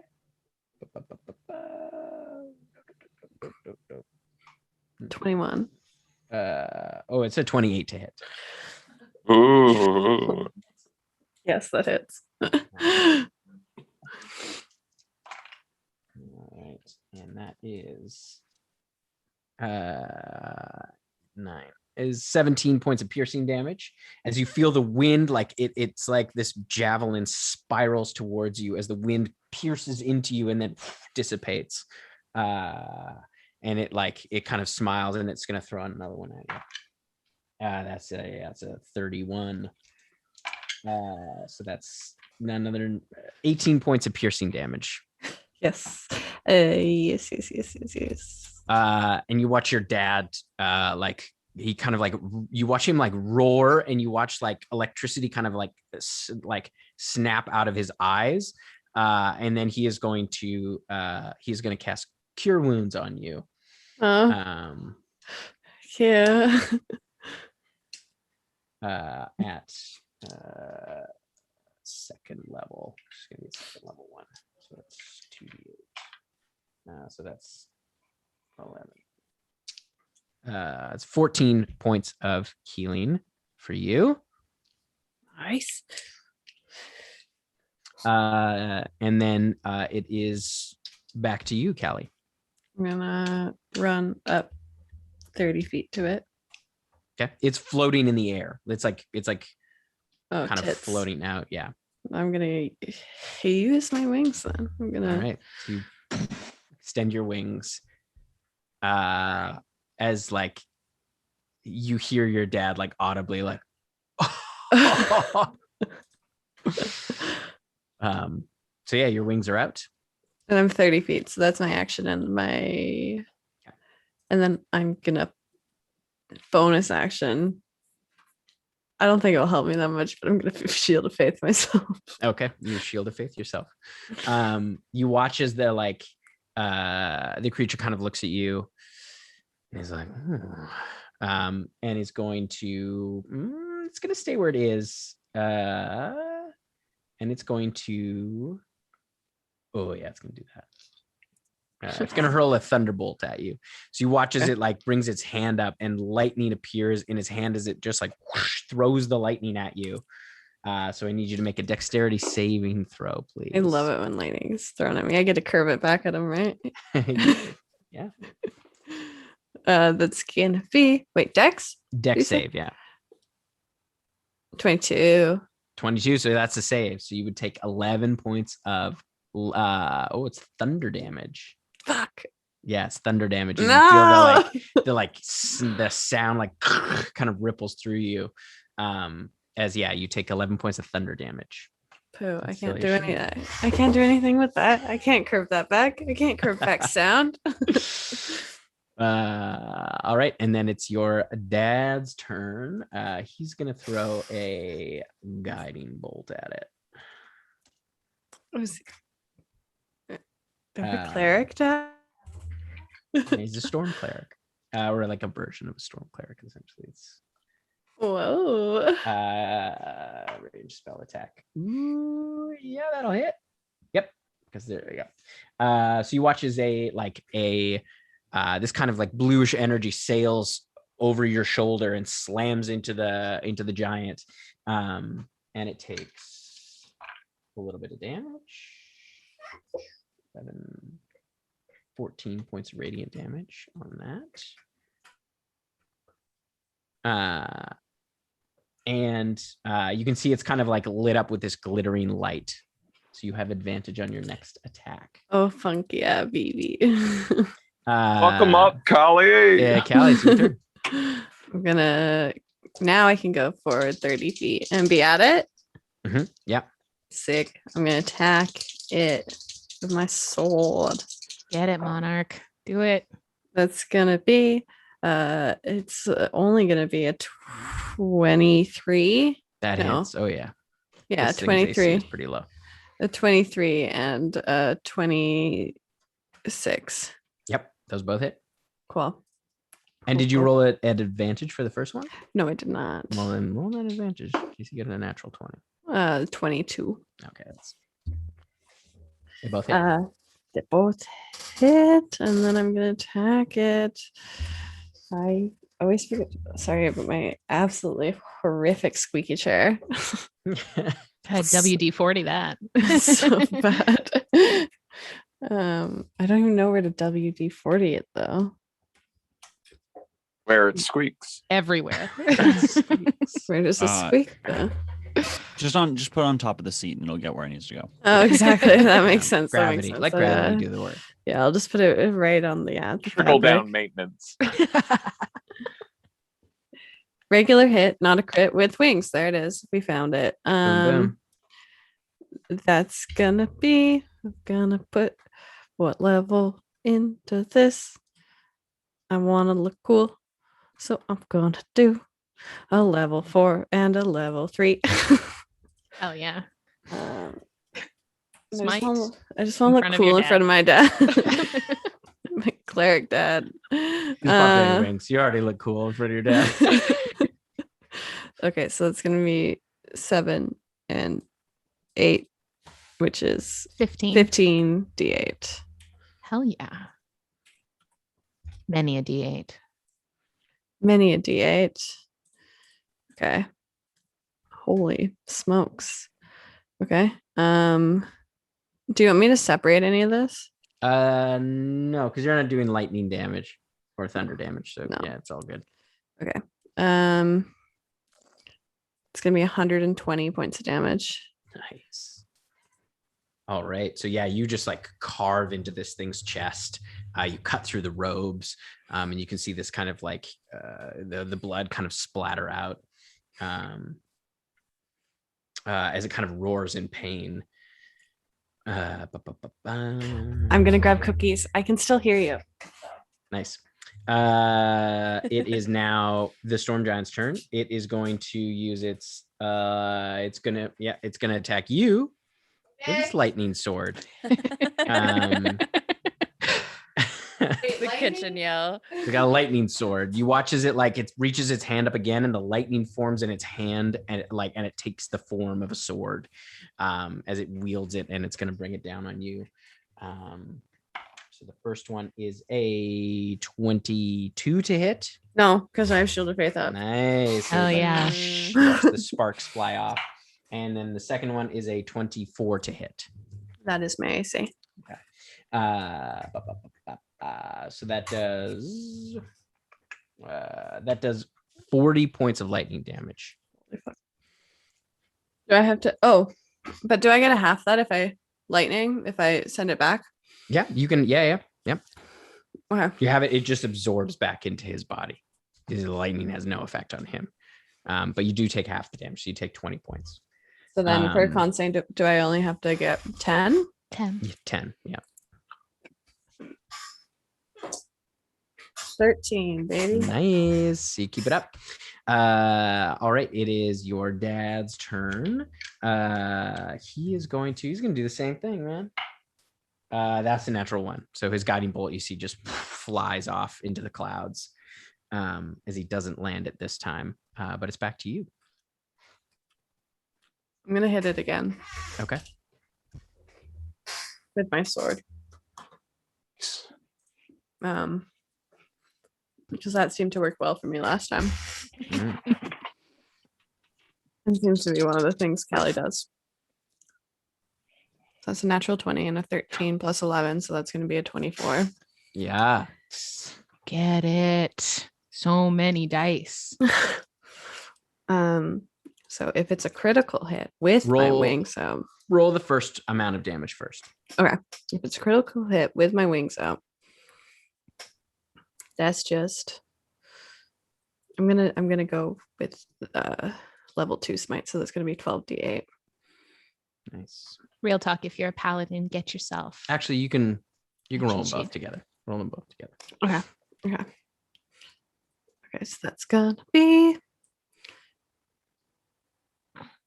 12. Yeah, 12 plus 6, 16, 17, 18 d8. While Len is rolling, Jen, have we had any raiders or anybody come into the chat tonight? Yeah. Thanks, Vorpal Tales and Dalmar Oh, wow. 2000 and freaking Nerds Media. Lots of Freaking raids tonight. nerds. And thanks, Those freaking nerds. Nerds. Friends. Freaking nerds. Freaking Freaking love 'em. nerds. I've seen a lot of Delamar. new people in the chat too. Thanks for hanging out, friendos. I knew people. Welcome. Hi. You picked a fun time to come in. Plus. Yes. Welcome. Welcome. If you have any I- questions about the main campaign, throw them up in the chat. Our mods will be able to help answer them for you. Is that anything? What does Pac-Man say when you walk Waka in? waka his waka house? waka waka waka waka waka. But like, welcome? Is that? Waka, No. waka, Wait, waka. I did come up with a good one today. I'm going to derail this a little bit. Why don't mathematicians ever carry guns? Because there's safety in numbers, baby. Well That's done. good. Oh, shit. Well That's done, good. Mr. Deppner. That's 100. good. Yeah. Math guns, man. That's the future. 133 points of damage. That's a gun. That's a gun. That's a That's a math gun. It's a math gun. So That's you watch so as the many creature, like, numbers. as you again, like, you slash it very hard, is losing quite a bit of blood. As it like holds up its hand, it goes, "Very well, I relent. Please, you are worthy. I'm the herald of the Everstorm." Stop. And you watch as like he kind of like holds up his hand, and you watch the storm kind of like quell a bit. "If you would allow me," and he kind of gestures over to the summit. You kind of fly over with him. Yeah. All right. You watch your dad fucking hoof the rest of it. As you come to the plateau, and now the storm is kind of abated, and it starts to clear up. As you see the giant kind of like sits on a large boulder and is like, oh, and kind of focusing kind of starts to heal itself. Whoops. Fucking whoops. "You are marked by the winged tempest." And he kind of looks at your hand. Yeah. "I should have known you would be worthy.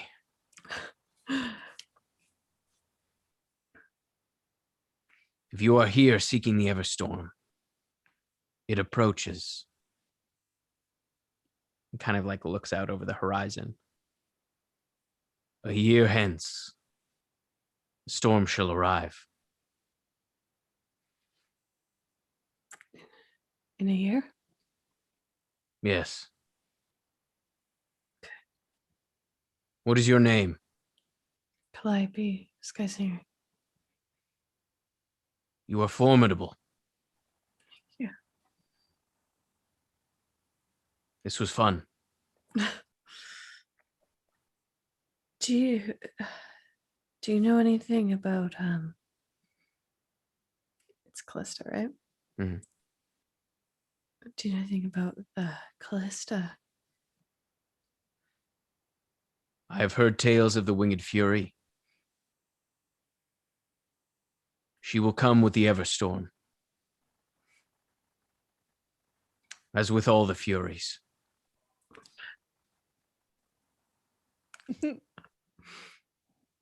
She's my mom.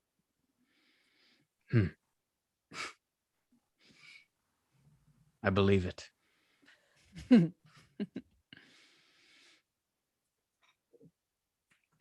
So can I come back in a year? "Yes. You are worthy. As are you." And he kind of looks over your shoulder at your dad, who's just gotten up to the summit. Fucking like huffing it. He's like in his 50s. He's like,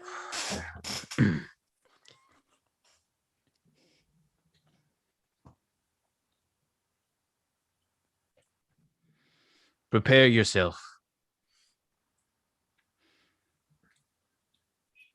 How do I do that? The presence of the Everstorm brings conflict.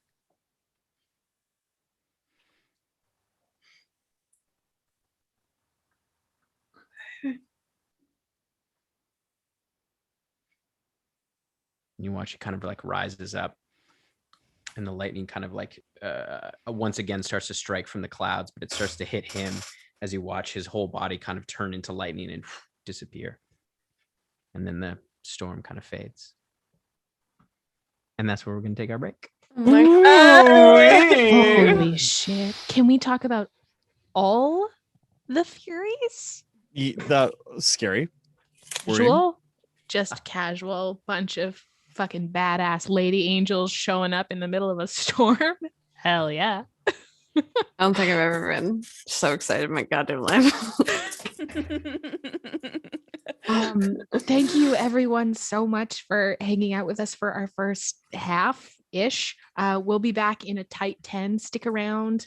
Grab yourself a beverage, grab yourself some snacks, make yourself comfy. We will be back very soon. Thank you all so much. We'll see you in a couple of shakes. Bye. Bye.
Oh hey guys, it's me, Adam, and I'm here to talk to you about the sponsor for tonight's episode, Legendcraft.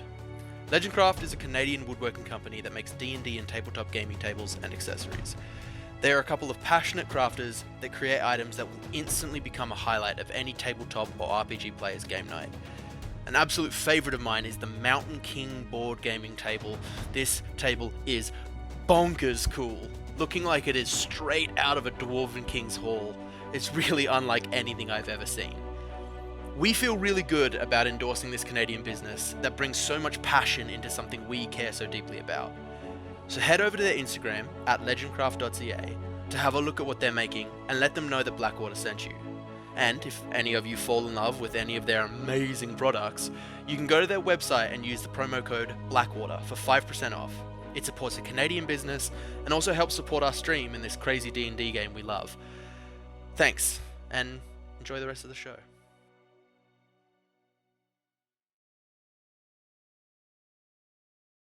My bad. We're live now. All right. We're live now. Now. We're live. So, Right now. We're all experiencing time together. And we we're jump live over now. 2 letters. Oh, You have returned to Wolfreen. You find yourself with a bit of time on your hands, and you head down to the dojo. exquisite. And you spend some time down here. I would like you to make 3 Arcana rolls for me, please. Oh boy, I love making rolls without knowing what they're for. It feels very low stakes. Here we go, baby. I can get a +9. Which die? Big red. We're going big red, baby. Arcana the first, 19. Okay. Arcana the second, 13. Big red is out. Okay. We're going to roll gritty, which is my orange die. Come on, gritty. Come on, gritty. Give me some love. Natty 1. Gritty fucked me. Okay. So you spend some time working on the project that you've been working on. Oh, this is what we're rolling for. Very good. And you make some progress, but you do hit a bit of a wall, literally and figuratively, where you're having trouble translating the magic into into what you want it to do. And so after a couple of weeks, you kind of stall out a bit and you need to take a bit of a breather from it. So you do make progress. Okay. It's not where you want it just yet. But the other thing, you get wind that Kokanee and Nepentha are going to be heading out to Ceva Aelyria shortly. Oh. To take care of some business there. They're still a few days out. Yanna is still in Barmwich. Clack is back. And Callie has just left for Westwatch with Kamea. And you go up into Blackwater Keep. And you're kind of sitting there. You're a little bit bored. And your mind kind of wanders a little bit. And you start to think about the brain drugs. Yeah. And you know where that's set up. Oh, yes, I do. It's down in the dojo. And you just feel yourself compelled. You mosey down the stairs. You grab some oats from the kitchen. Yeah. And you head down to where the brain drugs are. Uh-huh. What would you like to do? Well, Neppy and Kokanee are at home at the moment. They are, in fact, in the keep. They're upstairs. I would love to send to Neppy from the basement. Neppy, I don't know if it's a bad time, but I'm in the secret room with the stuff. You want to do some stuff? Over and out.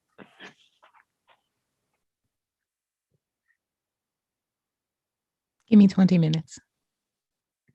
Sweet. Right. I'll just I'll move the secret door. I will just get we'll shake the dust off of everything. You shake off all the dust of this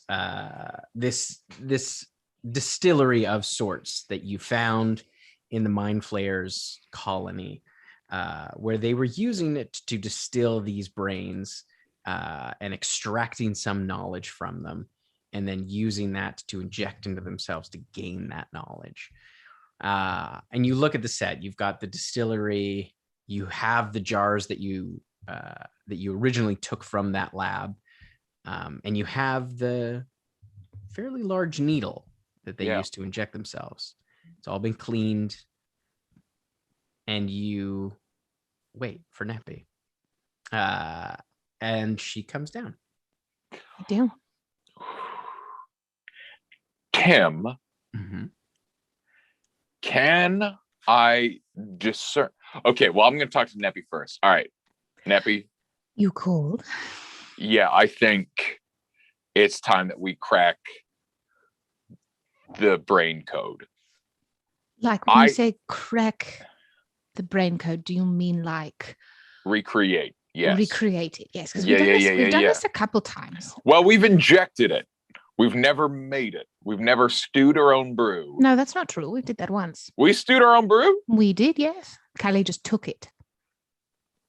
Great. You use the brain, like one of the jars that you had. Yes. So you haven't taken a brain and like whatever solution that they keep it in. You haven't done that process. I could have sworn we did that. Like we made a distillate. You took a brain? No, we haven't taken somebody's brain. You distilled the brain. So the brains are in the jars in a solution. Mm-hmm. So the distillery set essentially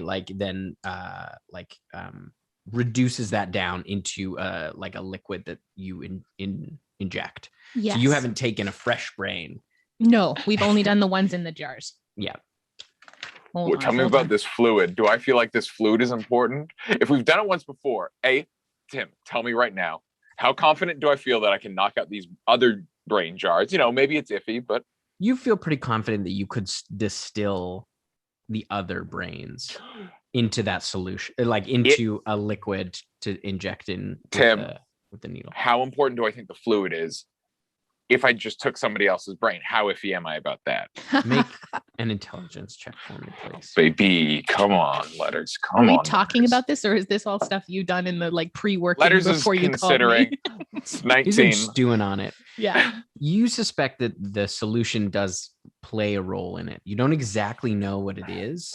You know it's not water. Like it's thicker than water.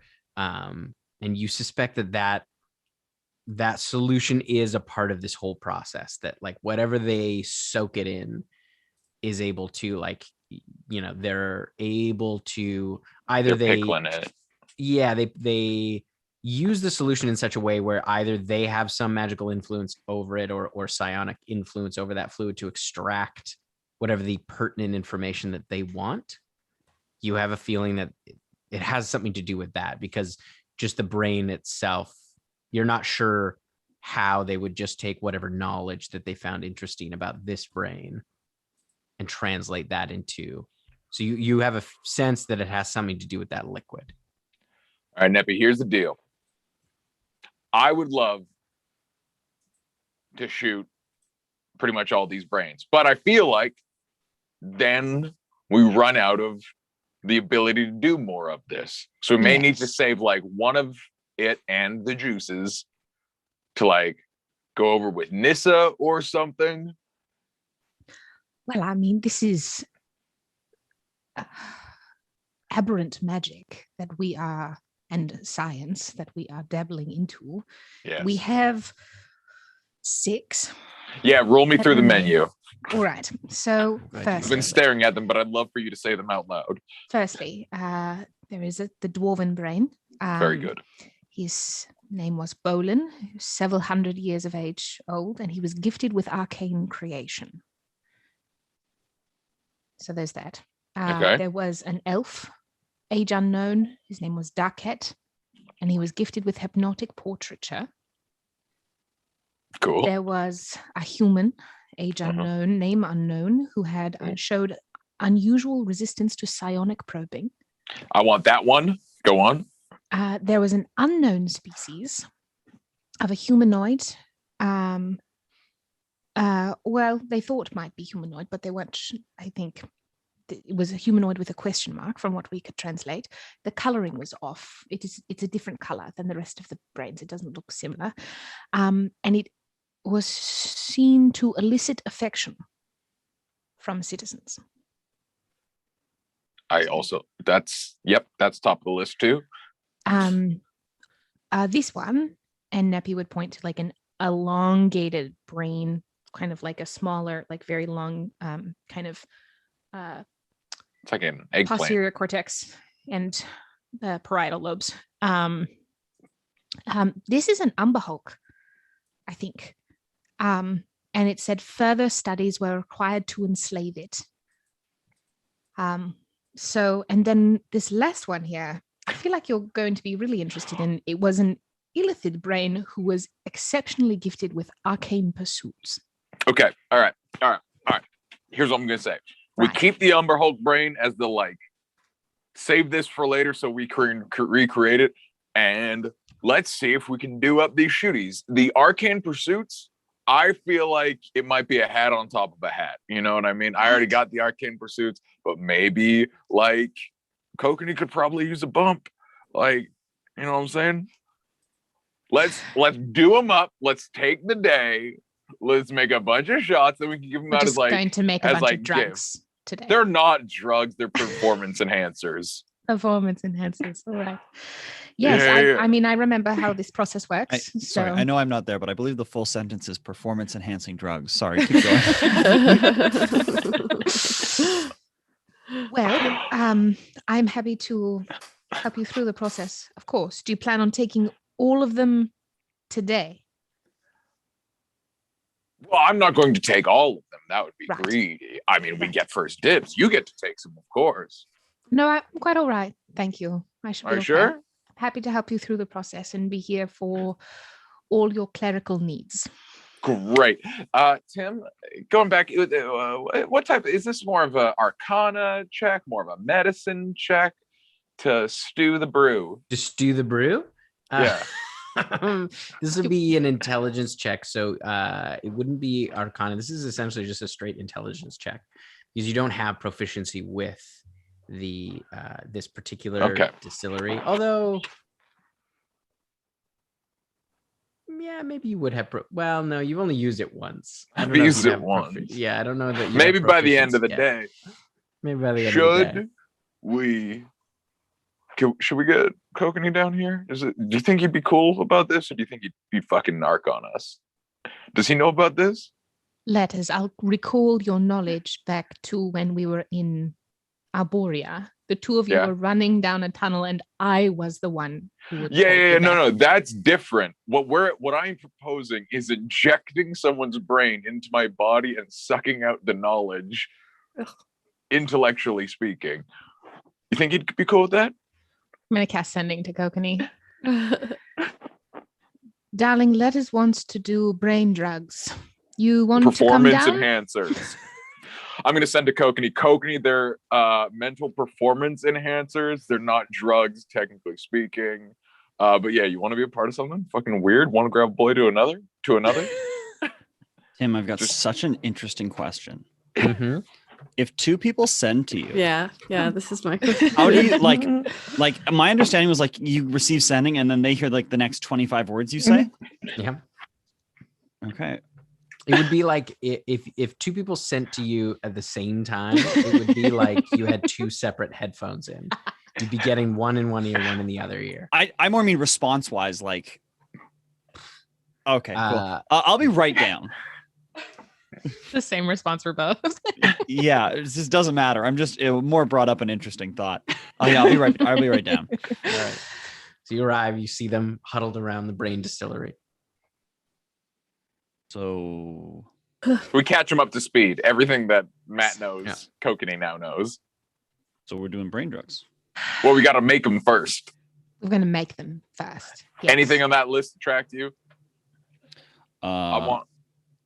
Sorry, I forget which one I liked. Yeah, you were wanted resistance to psionic probing. Yeah, get it on my brain. And then there was also one with arcane creation or arcane pursuits. That that Letters thought Kokanee might be interested. I just think you like. I mean, I wouldn't hate it. there are no brains of people who know how to pick locks, is there? Well, we've still got to hire you. I've got to find a thief, a good one. I'm curious if there's anyone like. I know a thief. I know a guy. His name's Latour. He's rad as hell. Do you want me to get him down? I can call him right now. No, not And here. we I would totally trust him. rather not have a thief invited into our keep. Well, because if we bring him into this room, then I think you're pitching that he doesn't leave this room, but maybe certain knowledge does. I'm not saying Oh my let's God. find and kill and steal the brain of a person. No, I was more asking if we already had it. certainly not. He already- is a self-described con man. No, we're not killing a Who? thief. I mean, we don't have to. We could contrive a situation No. in which he would not need his No. brain anymore. No Letters. spurs. No spurs. Letters. I No. I was just So hoping that funny. if we already had one, it would have been really convenient. That would have been Oh, okay. I think what would be best, Kokanee and I are, perhaps when we come back from Ceva Aelyria, we can find a thief, and it's going to take you some time to learn it. Yeah. So Or we'll see how it goes today. You can take the slow way, or maybe I'm just saying we have broader options. Let's see how today goes. yeah, Don't make any decisions today. if you find a brain, I would be interested. Sold. no, but you can't just go looking for one But until you found please it. don't Please. kill a random don't. person. We have a deal, Kokanee. If I find a brain, and we'll see how it goes. Okay. Goddess grace. Can you really quickly run me through the list again? I was listening, but there's so many options. Absolutely, there's a The plethora. menu, I was Is it The the menu. menu? I just need to Okay. look at the menu more than once. On you know? the menu, Yeah. we have a dwarven brain that was gifted with arcane creation, Okay. an elven brain gifted with a hypnotic portraiture, a human brain gifted with unusual resistance to psionic probing. For everyone out there in the world, the one that Letters and I made and then was stolen by Callie was a Gith brain that was gifted with weapons Hey, fuck and you guys. stealth. You did. You stole it. You did. It was Yeah, Favorite because you left me out. proficiencies? Because you left me out. Because you That- keep uninviting She us from already the brain had. drugs. Because you left me out, and then we're like, "Hey, can we use your body and your aura for Gravel a second?" boys only. and then there In the was- It gravel was pit. my parents' gorge meat is there. prison. Oh, But, You'd Alright. prefer if we continued to call it your parents' meat prison? I just want to be clear. Guys, I wanted to leave The meat there and prison that never my hear parents were meat in. prison again, and my wish keeps getting. Only one of my parents. is it. unknown species able to elicit affection from people. I also An want that. Umber Hulk brain, further studies required to enslave, and then an Illithid brain that was gifted with arcane pursuits. Sorry, there's a dwarf and an illithid with arcane pursuits. Arcane Creation. Arcane Pursuits. Pursuits. Letters. What is the difference between those? That's a great question. I'll make an Arcana roll to see if Between Tim can the arcane clarify. pursuits and the arcane creation. Yeah. Sure. 26. 26. Based on how that's worded and knowing that like the one that took an interest in arcane pursuits was an illithid brain, you get the sense that like the arcane creation more has to do with creating something. It could be tinkering, it could be in that vein, whereas the interest in arcane pursuits could be related to like direct kind of magical influence or proficiency. There it is. I Now- mean, What we did learn before from Callie taking this, because we are scientists, is if you already know about what the thing knows, then you don't get particularly smarter at it. You just already know it. So that's why I think it's not a great idea for me to have the arcane pursuits, because I already got that. That's in me. I mean, I'm here to supervise and to help you through the process with the medical knowledge. I'll do the injecting for you and will also help bolster your ability to steal off any negative effects from it. That's what So- I'm going to be helpful at today. and then there's the hypnotic. Portraiture. Now, Matt knows, but for Kokanee in the audience, what is portraiture? Matt knows. Like paintings, Portraits. Art. portraits, art, hypnotic art. You know those like what is it, the fucking magic eye? You want to paint a magic eye? Like magic eye.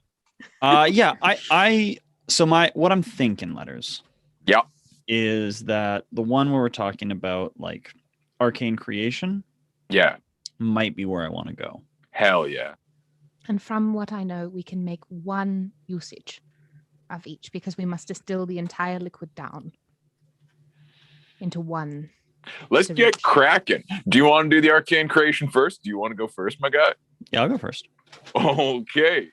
I am going to cast guidance on whoever is doing the main creation. I think I'm kind of the Walter White mixing here, and you two are my Jesse Pinkmans. Super Okay. down with that. So for the distilling process, I will. Now, well, just before Tim says anything, Kokanee, you've made me particularly keen in the past. Yeah. If you want to juice me up. So would you like to enhance my performance before I make these performance enhancers? Yeah, I'll cast enhance ability on, what do you want? Intelligence. Yeah, intelligence. And you can have guidance as well. Oh, baby. Okay, Tim, you may continue. Right, I'm juiced up. Make an intelligence check for me, please. Here we go. Gritty's not invited to this party. We're juicing up the hypnotic portraiture. No, the Arcane Creation. The dwarf. Yes. Putting some dwarven brain in you. Okay, that's just a 19. Wait, Okay. plus guidance. Plus guidance. Wait, this isn't proficiency. This is just raw intelligence. Just raw Okay. intelligence. 18. Excuse 18. me. With With guidance? That was with guidance. Okay. Yeah. 10 plus 4 plus 4. That is enough. You kind of like you're sweating through the whole process. But you do manage. It takes you a little longer. This first one takes you probably the better part of 2 hours, as you're like very meticulously trying to go through and get it right, and you kind of drop it in that kind of like there is like an orange liquid that is part of the set, that's different than the liquid that the brains are floating in, but as part of the distilling process, as it like distills down and kind of drips into the canister that then is loaded up into the needle. And it's like you kind of wait patiently as you feel confident about it. You're kind of minding the, like there's kind of areas that are lit with flames. You're kind of minding those. But you do at the end, you manage to fill the canister with the distilled dwarven brain of Bolin. Now, just a heads up, I've taken one of these before. It will kind of kick like a mule when you inject it, so just be ready for that. I'm going to hand it to Kokanee. Okay. Will you let me inject it for you, darling, just in case? A couple who shoots up. I'm going to cast Yeah, resistance on him as well. Tim, I have a question. Constitution checks different from Constitution saving throws? Yes. Yeah, that's what I thought. I'll enhance ability for con anyways. All right. So I'll have you make a Constitution saving throw for me, please. Yeah, okay. With a D4. Because With a have D4. resistance. Okay, big numbers. Alex is gonna be so mad. Use a luck point.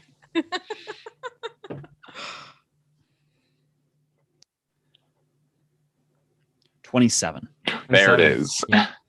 So you feel it kind of go in. You do take a bit of psychic damage as you feel your brain start to get flooded. It's a very weird sensation of like your brain being flooded with memories that are not your own, but fragments, not like fully formed memories. You don't like remember specifics, but you're just like this knowledge is just sort of pouring into you as you do take a little bit of psychic damage. Just 14 taking off the brain drugs we used. 14 points of psychic damage as you watch as like Kokanee's like just like a little bit of blood forms around his nose and he kind of wipes it away. But you gain proficiency with essentially magical tinkering. So any kind of tinkering that involves anything magical, you gain proficiency in. Proficiency like item in- enchantment and stuff. Yeah, like you're not an enchanter per se, so you wouldn't.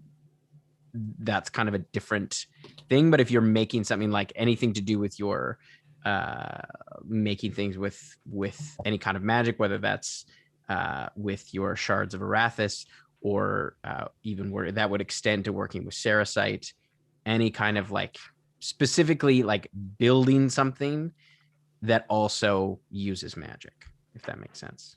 Yeah, so it's not like I'm not adding magic, but if I've got something that like adds magic for me, I can do like sort of tuning to make it do a thing. Absolutely, yeah. Did you just gain a level of artificer? Without taking a level of artificer. Kind of, it's in that vein for sure. Ooh. No, it's in this vein, Tim. Actually. Vein. That one right there. So that would extend to things like when you're clearing a jam in your gun. Ooh. You would now be able to add your Nice. proficiency. That's sick. Oh, shit, yeah. That's Okay. great. How do you feel? You have a bit of a headache. Yeah, I'm good. Right? Let's do more. I want people out of my brain all the time. I mean, I don't know if it'll work all the time, but it might make you a bit more. Well, I don't know. The only way we can know is to get that brain in this brain. All right. Was it an elven brain? This is a human brain. Oh, human brain. That'll be easy. This is the unusual resistance to psionic probe. Yeah. Yes. Right. I eat human brains for breakfast. With guidance on this. Enhance ability. Yeah. Put this human brain inside me. Oh, that's quite good. That's quite good, Tim. This is Tim, it's a 24. Did we distill? This is the distilling. Yes. Yeah, Yes, this is the distilling. Okay. Yeah. 24. Yeah, you're more comfortable with the process, but you take your time. It's a little quicker this time. Like in the kind of front end of things, the distilling part takes the same amount of time, so it takes about an hour, all in, as you're getting a little bit more confident, and you manage to distill it down. I got it. And I'm gonna give you resistance for. And thank you. And I'm going to cast Tensor's Transformation to get really vascular for 10 minutes, which gives other bonuses. But yeah, there's a multitude of them. Cool. He gets real bulgy for 10 minutes. All right, go. And I inject Pick him anyone you with- want. Thick hide. I inject him with the. Make a Constitution saving throw for me. Here we please. go, baby. Come with on. a big D4. man. Oh, yeah. Good money. Okay, that's not the worst. Time to add my multitude of things. Tensor's Transformation gives me proficiency in Constitution saving throws. Nice. Nice. So Why? constitute. Oh. Dude, I'm constituted as fucking hell, dude. Bro letters.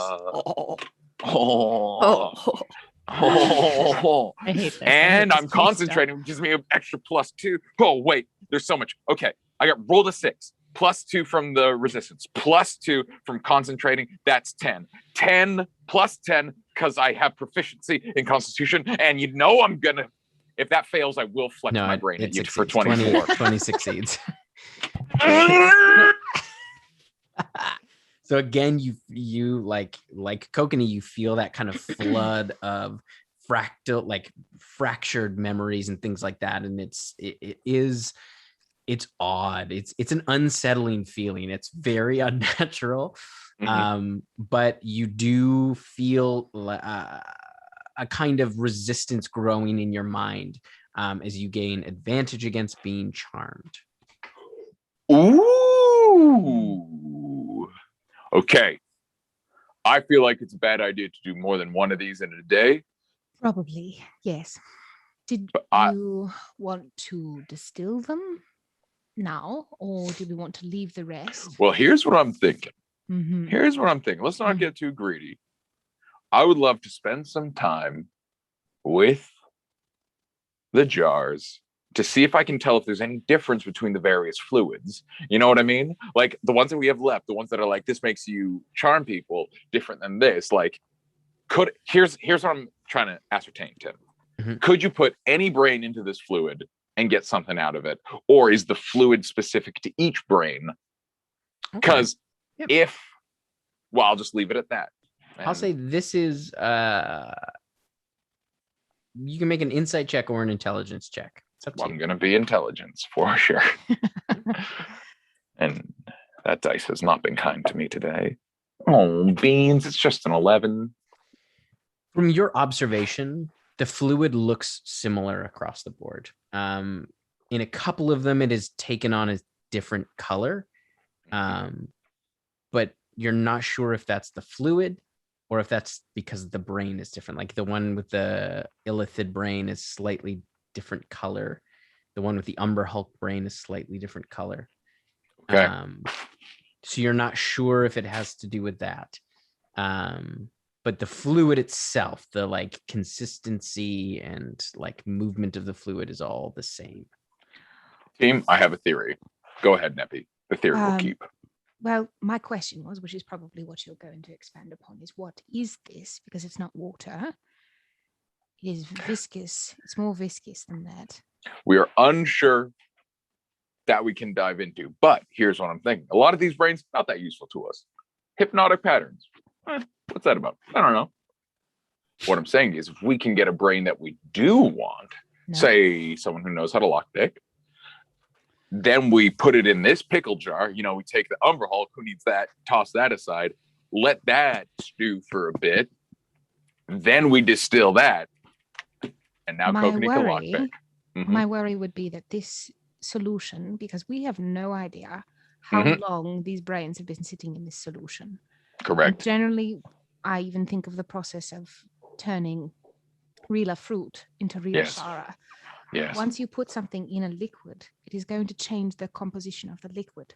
Yes. So if we put a new brain in a liquid that already has extracted or done whatever it's going to do with this brain, I don't think that is safe.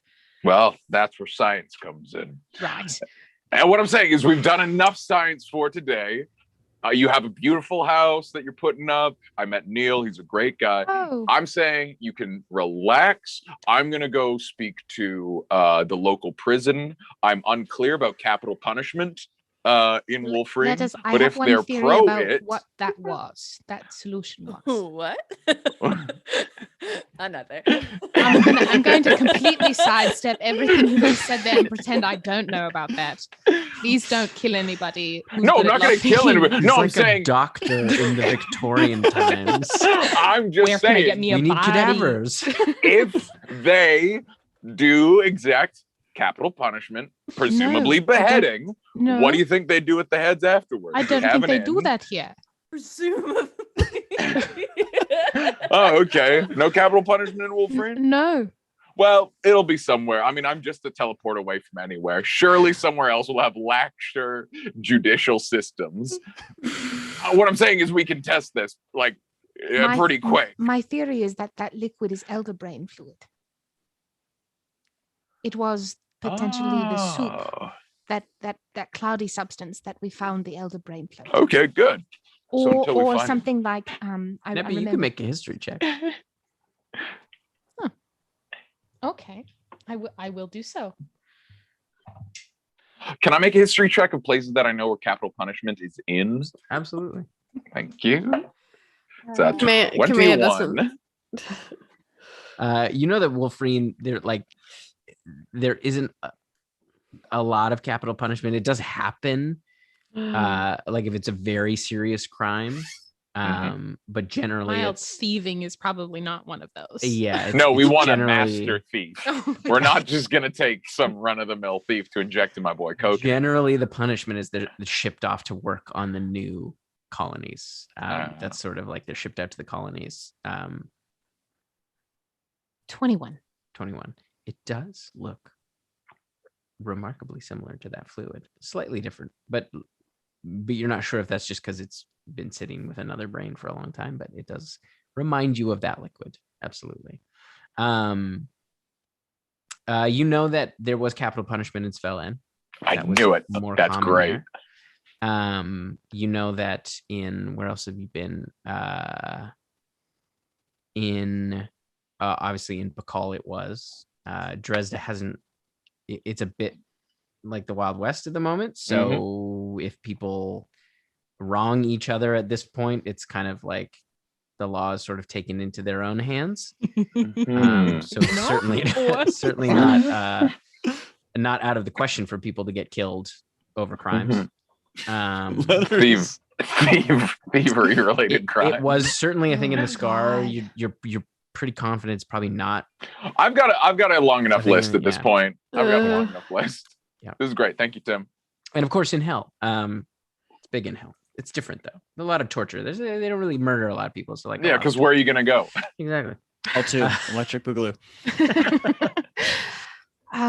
Well, if this is, I mean, it does seem to be, or even like I think of the TED when we found the tadpoles. It's a potentiating liquid, essentially. I wonder if white water would do the same thing. You want to try? No. I would rather not use my goddess's gifts to make drugs. You don't have to. If you just leave some white water with me, I'll look into it. No. That is no. Okay. I'm so sorry. But no. Now he wants to be a paladin. This is sort of a grave paladin. But look, if the white water has properties, we could explore it, is all I'm saying. I'm not exactly an alchemist, but I know my way around this machine. Oh my god. I would say that the white water of a grace is best left to healing magic rather than and more divine pursuits. And probably injecting ourselves with the holy water of the Raven Queen. Bad idea. Well, we don't have that. We did not take that with us. We don't. We'll never know how good of an idea that could have been. The important thing is, I think we put a lid on it today. Yes. We've made a lot of great progress. Maybe we just do the one that makes people like you and give it to Clack at some point, if he wants it. I think everybody already likes Clack. Yeah, but what if it was like a thing where like he could, like he's just like, and then they. Okay, maybe we table that. No, I'm more just curious about Petch. Does Clack have veins? You hear Gorge pipe up from the corner. He's been here the whole time. Yeah, all gravel boys are welcome. I mean, I don't know. No one's ever cut me, so I don't know if I bleed. I've seen Petch hurt a lot. They bleed, right? Tim, is that is he reading from his poetry book? Absolutely. Such an edgelord. Such an edgelord. Yeah. No one's ever cut me. George, absolutely. Also, if you see Clack, he still owes me money. Gorge, what does Clack owe you money for? Look, that's between me and him. Gorge, I've been meaning to talk to you. I gotta go. I'm about to start my shift. Gorge, stay right here. Tad, for all I think the Lightkeepers excuse themselves at this point. Yeah, anyways, I'll let you know if I figure anything out. But thank you very much. It's been great. Gorge, we have to talk about your relationship with Tad. Oh, that guy bums me out. Yeah, I know. You're a creative. You're a vision guy. Let Tad take care of the management. It's just, he's got poor taste in people. Does he? There, I said it. Well, I've got good taste in people, and my taste is Tad for the management. Now, your big picture, I want you like the direction that it goes in, but you leave the day-to-day running to Tad. We shouldn't charge for anything. He didn't like that idea.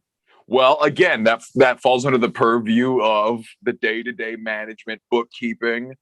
That's pretty Tad. Big picture idea. It's a huge picture idea, and I love working towards that. Now, Tad is going to help you make that a reality, but we will have to talk. I mean, you don't just.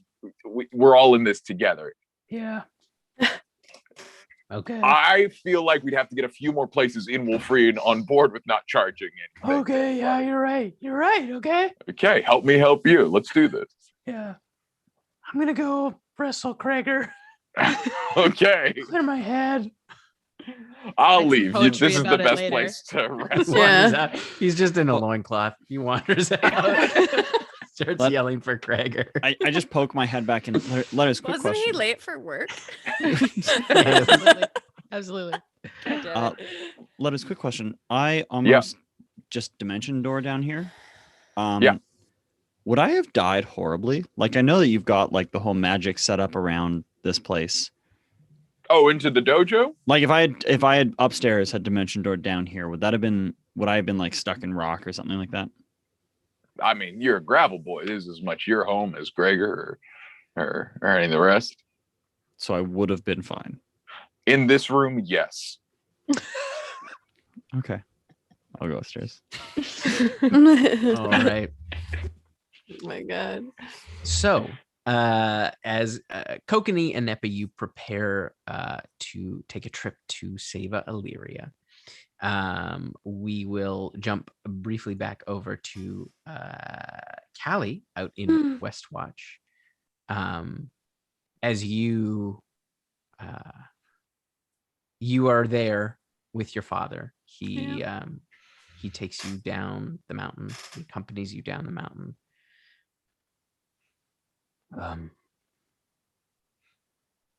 Well, I guess you know where to find me. You're gonna stay here? I mean, I don't know where else to go. Wolverine? I don't have anywhere to stay. Ah, I can fix that easily. Are you certain? Yeah, I have to come back here in a year anyways. So And do I. then I wouldn't have to make the trip alone. That'd And be then nice. you can meet Jar and my friends. And you won't be super far. I'd like that. Okay. And I should probably pay a visit to Rom Yeah. sometime. Very well. Okay. I probably look like a crazy person. I don't know if I can. I'm gonna go take a bath in the river. Okay. Do you have like a knife or anything? I have a sword. Oh, I have daggers. Yeah.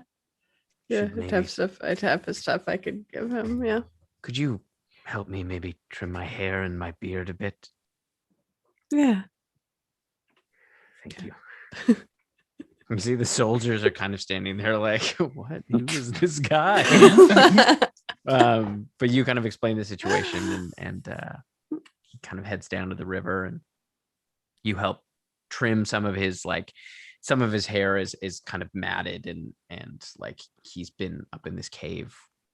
Like you get the sense he's not able to bathe very regularly. It's mostly like in the rain and the heavy storms and things like that. So you help him kind of trim his hair a bit. He still wants to keep it relatively long, We love but that. a little bit shoulder, like, kind of shoulder length. And you help cut out some of the larger tangles in his beard and trim it up a bit. And he starts to look a bit more, I'd braid part of it if that was Absolutely. Yeah. Absolutely. And he starts to look a bit more put together.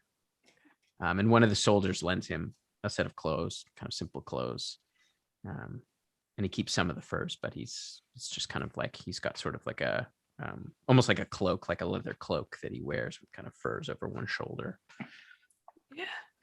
Do I still have a hole in my armor? I assume you probably would have gotten it fixed, Okay. unless you want to have kept the hole for now. No, I don't want to keep the hole. It's just a matter if there still is a hole, I'm taking it off before I see my wife again. I would have offered to have repaired metal. Yeah, on it. you would have had time before you left in that sort of Okay. 2-week period. You would have gotten it repaired. Cool.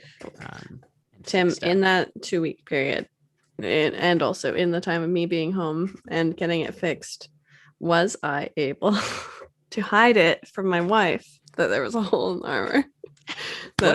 What do you think? Allie thinks yes. Make a deception check for me. Callie thinks yes. So that's what I think. Deception?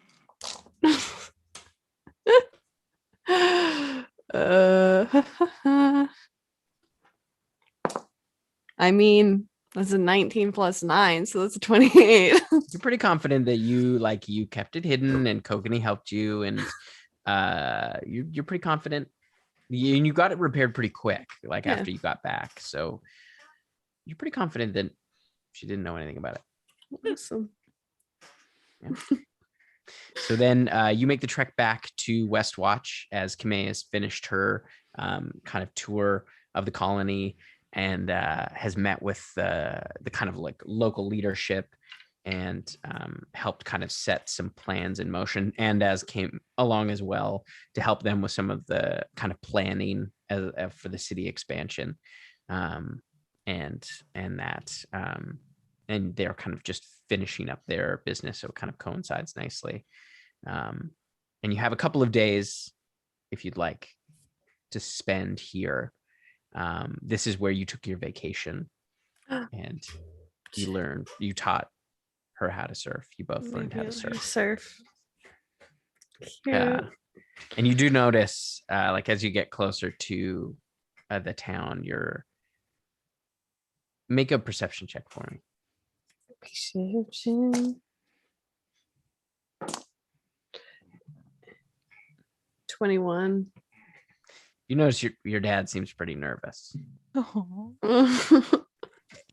Not only to meet your wife, that seems kind of the most on his mind, but also just to be even just around people.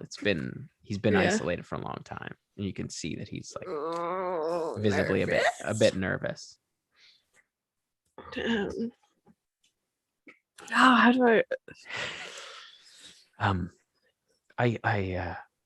I can wait. You don't have to. I don't want to impose myself on the queen. I think she'll be just as happy to meet you as I was. All right. It's not every day you get to meet a queen. She's pretty cool. We also generally stay pretty hidden when we're not on business. So. Right. Well, I'll try not to embarrass you. I also bring people back all the time. She's used to it. She just brought my foster brother back. Was that weeks ago or months ago? At this point, it would have been almost a couple of months. Yeah, Bilber's been there for a while. Okay, a couple of months ago. So. Right. Well, I'll try to make a good first impression. You got it. So you kind of bring him in, and you see Kamei is waiting by the ship when she meets you. Kind of doing a meetup with the harbor master. She kind of finishes up and she sees you. She kind of rushes over, brings you into a big hug, kisses you. I'm so glad you're home safe. Me too. It was really successful. Really? This is my dad, and I'm good. And she kind of looks at him, and he's beet red and doesn't know what to say. And you watch as Kamea just kind of takes his hands and sort of looks at him, and then just throws her arms around him. Oh, Kamea! he kind of you see him smile and kind of laugh, and she kind of pulls back. I never got to ask you. Stop. Callie was able to ask my parents, but I was never able to ask her parents. So I hope it's okay with you that I marry your daughter. And he's like, of course, of course, as long as you you treat her well and with respect and cherish her, I can see no problem with it. She just smiles. Well, I think we should go and celebrate. It's not every day that I get to meet your dad. Yeah, And I finished up my business, and I have a few days before we're expected back in the capital. Would you like to go surfing? I'd love to go surfing. She kind of looks at your dad. He's like, I don't know what that is, but I'm sure. She goes, yeah, you'll be great. And she sends over to Andaz and lets him know that you're going to be taking up the same cottage that you did last time and to get another one for your dad. As you get a nice little beach vacation for a few days with your wife and your dad. Beach. And then we're going to skip back over to Yanna back in Barmwich. As you have spent a month with Garmo and your mother and your father and Falric. And you notice. And Nissa. And Nissa comes at least once a week, sometimes twice a week. We have lunch at some point. We don't have to figure that out, but we Absolutely. do. We have a couple of lunches. She's just got a lot of business to do. So much business. And you catch her one time with Falric. And they're sitting at dinner. And you can see that their hands, she has her hand on top of his. And when you come in, you see she instinctively is like, she kind of like goes to pick up a wine glass. And Falric just kind of like.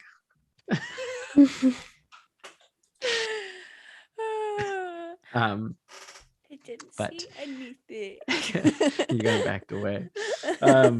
But you do start to learn that Garmo has also tapped into that same ether magic.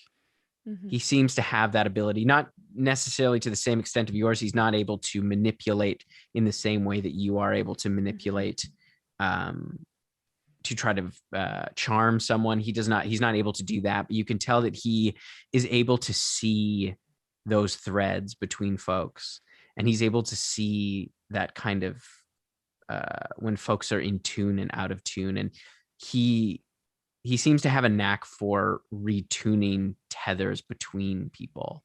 Mm-hmm. And that seems to be when there's any kind of like, there's kind of a calming nature to it.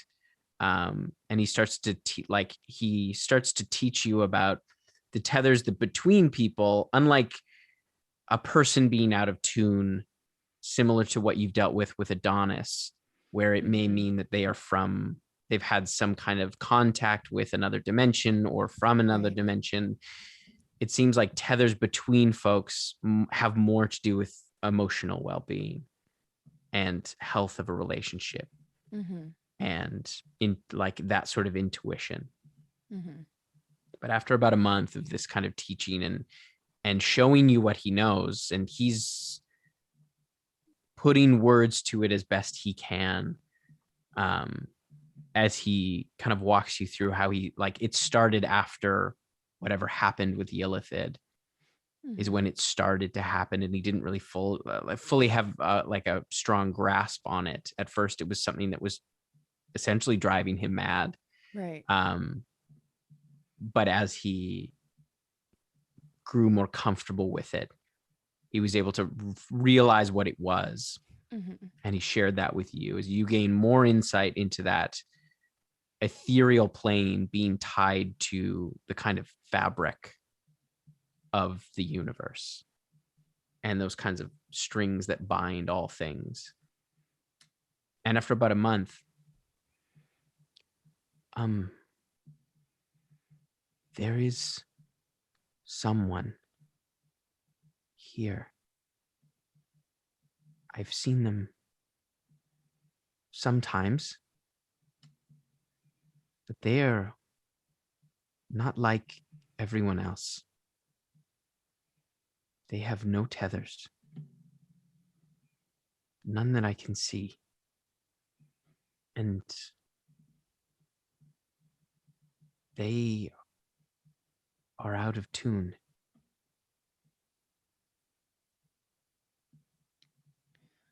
Huh. What's their name? What do they look like? They're one of the Glitter Guard. I don't know his name. But I've seen him.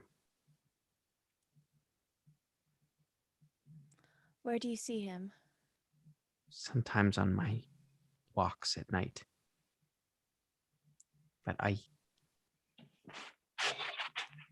I'm scared. Because he has no one. Yes. It doesn't seem right. No.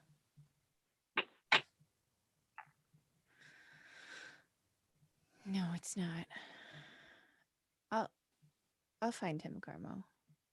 I'll find him. Okay. I'll be careful. If I see him, I will point him out. Thank you.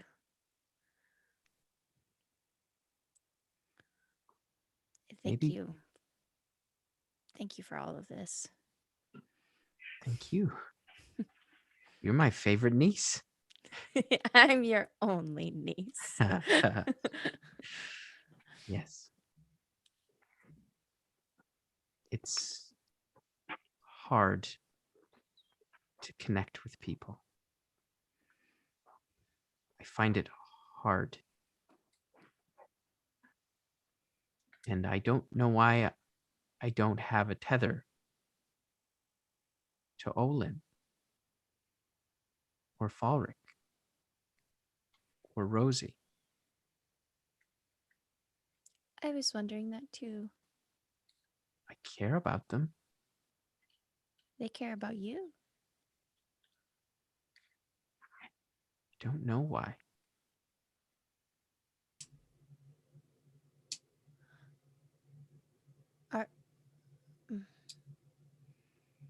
Are you out of tune? Huh. I never looked. Can I look? Mm-hmm. You use your sight beyond eyes. Mm-hmm. And you can see that he is ever so slightly out of tune with this universe.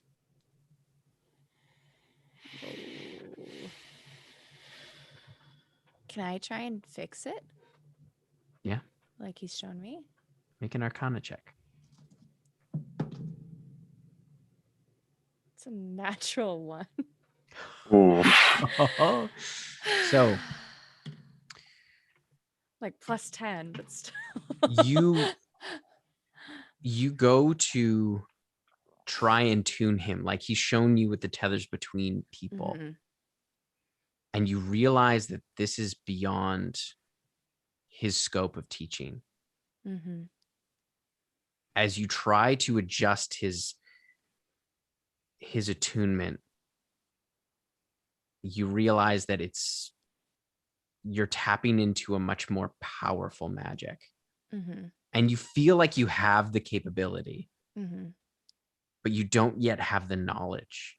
Right. And you realize that you need a different teacher, someone who is more familiar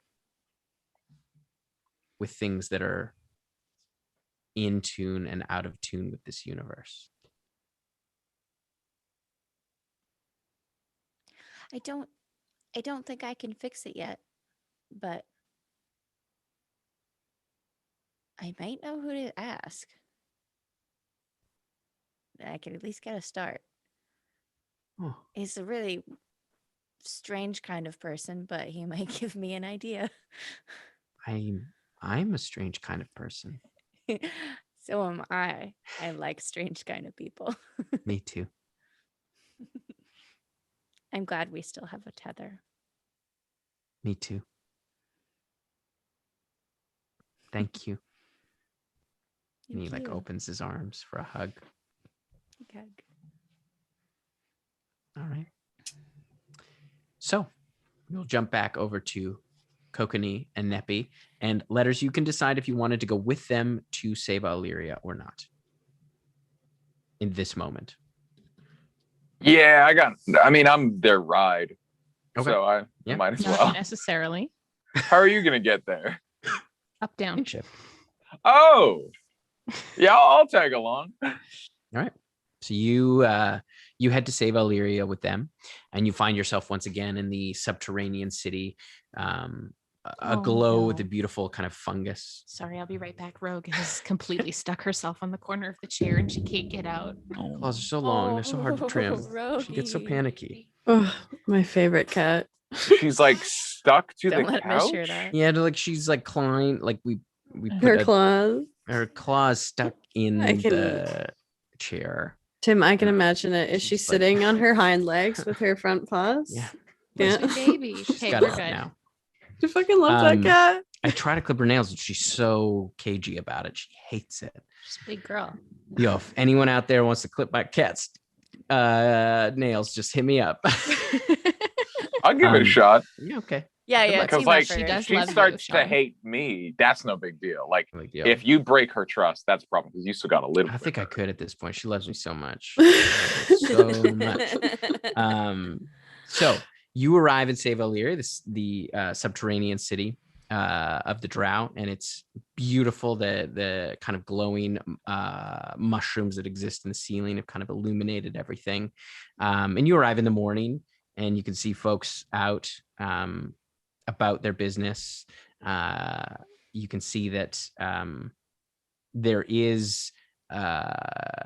there's a few what almost look like merchants that don't look local. It seems that Ceva Aelyria has started the process of opening up to the rest of the world, and you can see there's kind of like there's sort of a buzz about it. People seem to be lining up at these merchant like stalls that they've set up, and it's quite exciting. But Neppy and Kokanee, you had business with Phalorian, Yes. and you head over to the armorer's shop. And Letters, what would you like to do in the meantime? Oh, I didn't really have plans. Before Letters would go off to where I think he's going to go. Now I know that you have some time that you'd probably like to spend with Serpentis. Oh, there's a thought. Maybe. Hey, yes. I think Kokanee and I might go on a little jaunt for a Sapphire Jelly if you wanted to come join us. But if not, that's That sounds understandable. great. I'll check with Serpentis. That sounds like field work. I'll see if she's into it. You're welcome. You're welcome to join us. But if not, we will be probably departing soon because I have to get us up and down to the iceberg where I think it is. I can get us to the iceberg. Pretty. I'm pretty sure. Well, there you I have are. a pretty good record. Anyways, yeah. We'll be rolling for that. All right, yeah, I'll pass it on. All right.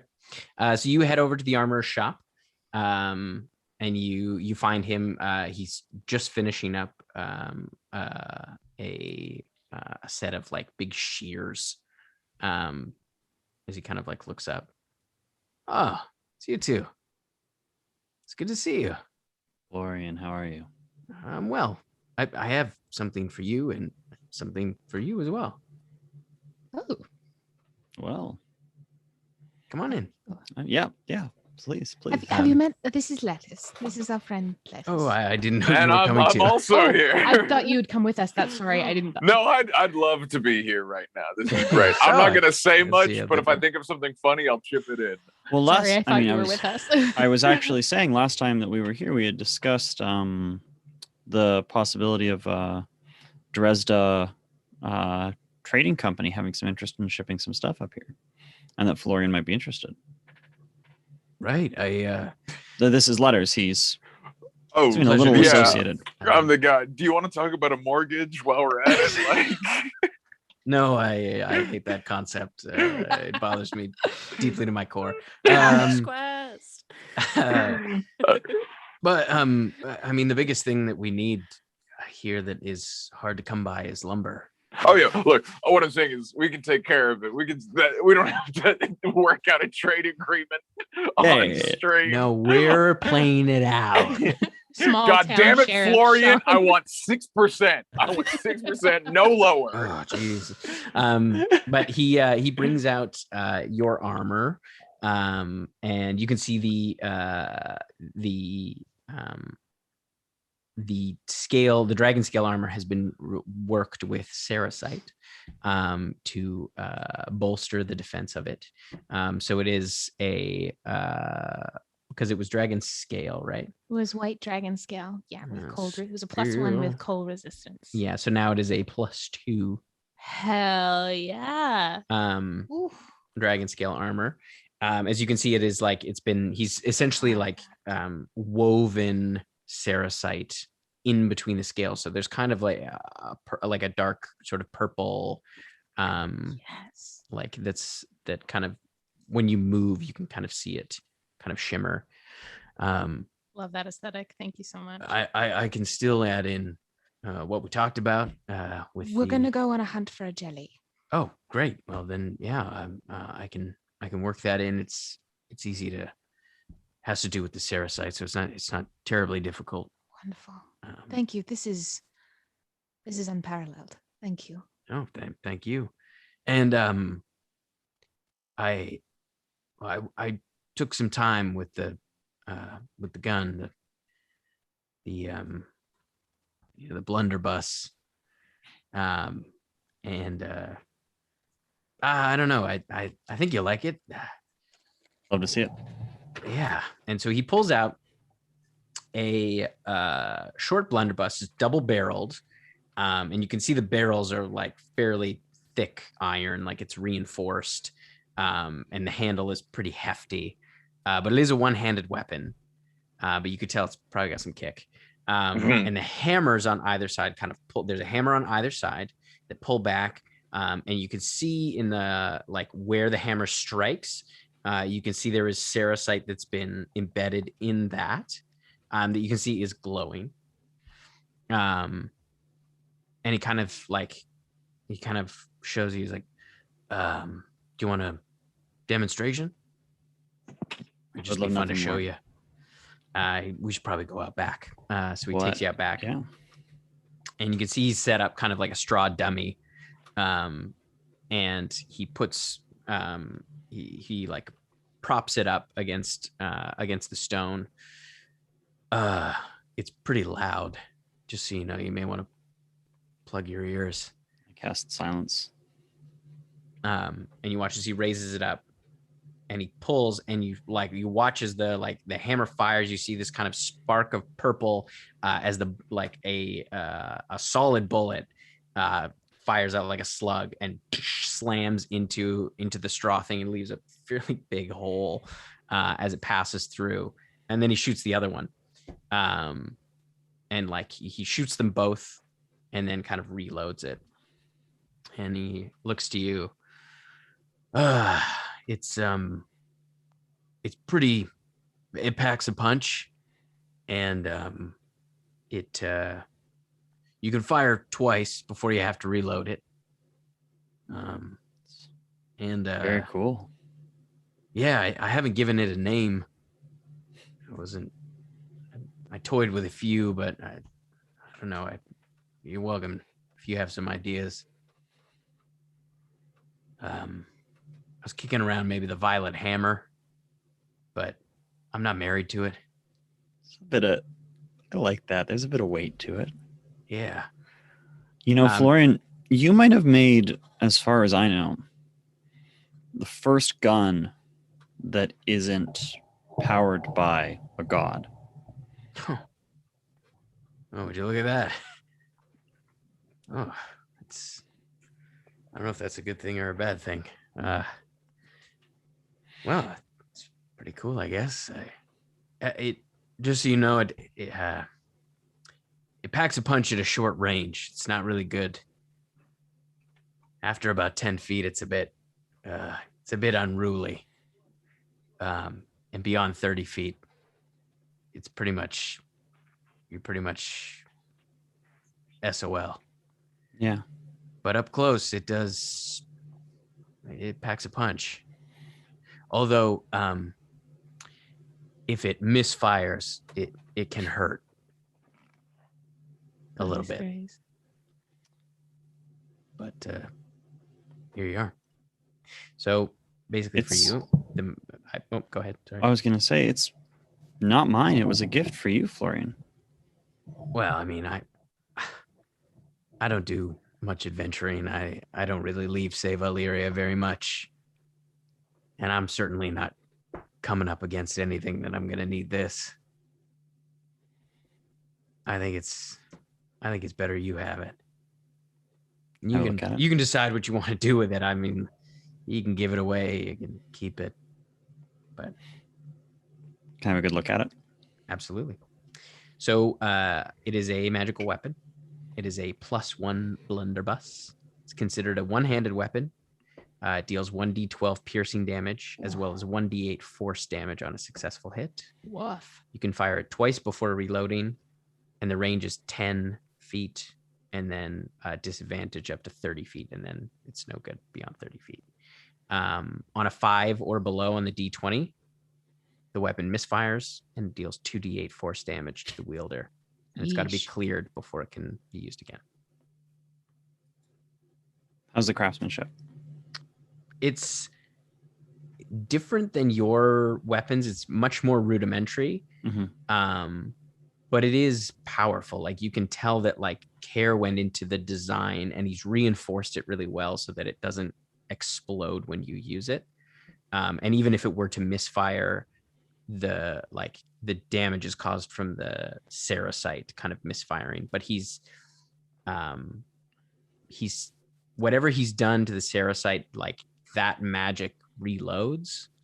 It's essentially like it's almost like he's enchanted it with like a cantrip or something. That essentially reloads the Serasite each time. And it's well made.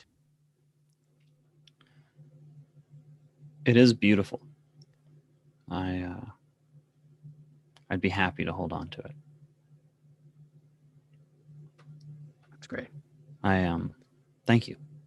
Oh, thank you. I always like a project, so it was fun. I'm glad I didn't lose any fingers in the process. I've been pretty close a few times. We're not gonna lie. Lauren, while we've got you here, I'm curious what you'd make of these. I'm gonna take out the sword pieces. Oh yeah. That yeah. I have 2 of what seems like 3, and we're missing 1. Mm-hmm. Let me just check the bag of holding here. 2 of 3 pieces of a sylvan sword. One was we found in the ship in Garyang, and another we found on a scrapper. Right, that's right. Yeah. Near Ceto's Mirror. Kind of looks at it. Well, it looks Aelyrian in design. It looks old. I found this part on one of the ships that was outside. Just kind of holds it up. You can see door. I mean, it's still sharp. I'm impressed.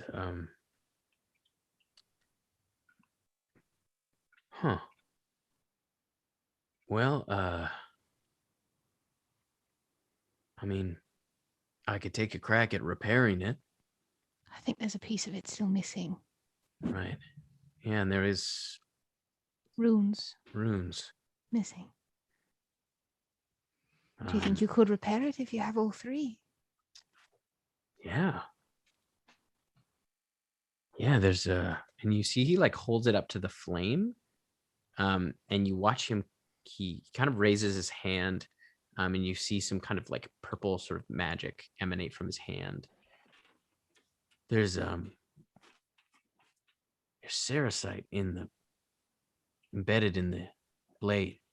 As you can see, like the runes in the blade kind of light up with sort of a purple color. Huh.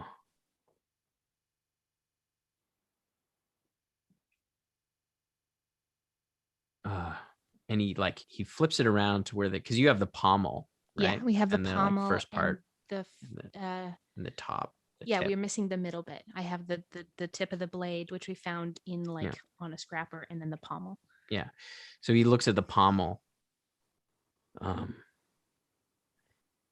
you? And he looks over you, Coke, and he's like, "Do you know how to cast light? I do. Cast light on that, if you would." I cast light. You watch as the light brightens significantly on the pommel, almost as if it's like a ray of sunlight, very briefly, and then kind of dissipates.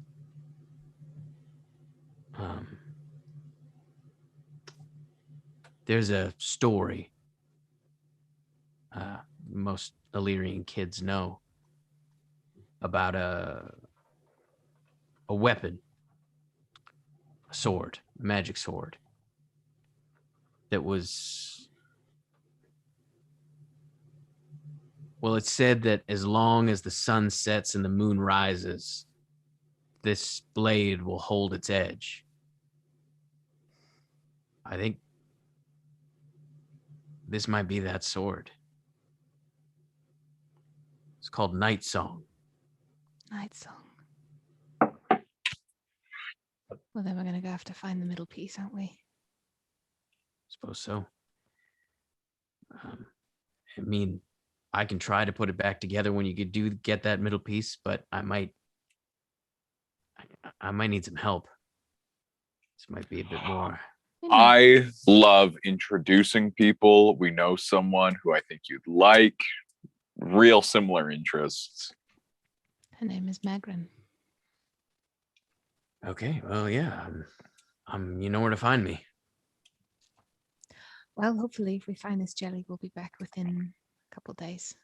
I'll see what I can. I'll see what I can find on Night Song. Maybe I'll go and commune with the ancestors. All right. This is exciting. Thank you, Florian. No, thank you. You keep bringing me cool projects. I always like that. How much do I owe you for the armor? Oh, I think you paid last time you were here, didn't you? I paid him for Raven's Gate, the amulet. I have not paid for the armor yet. Okay.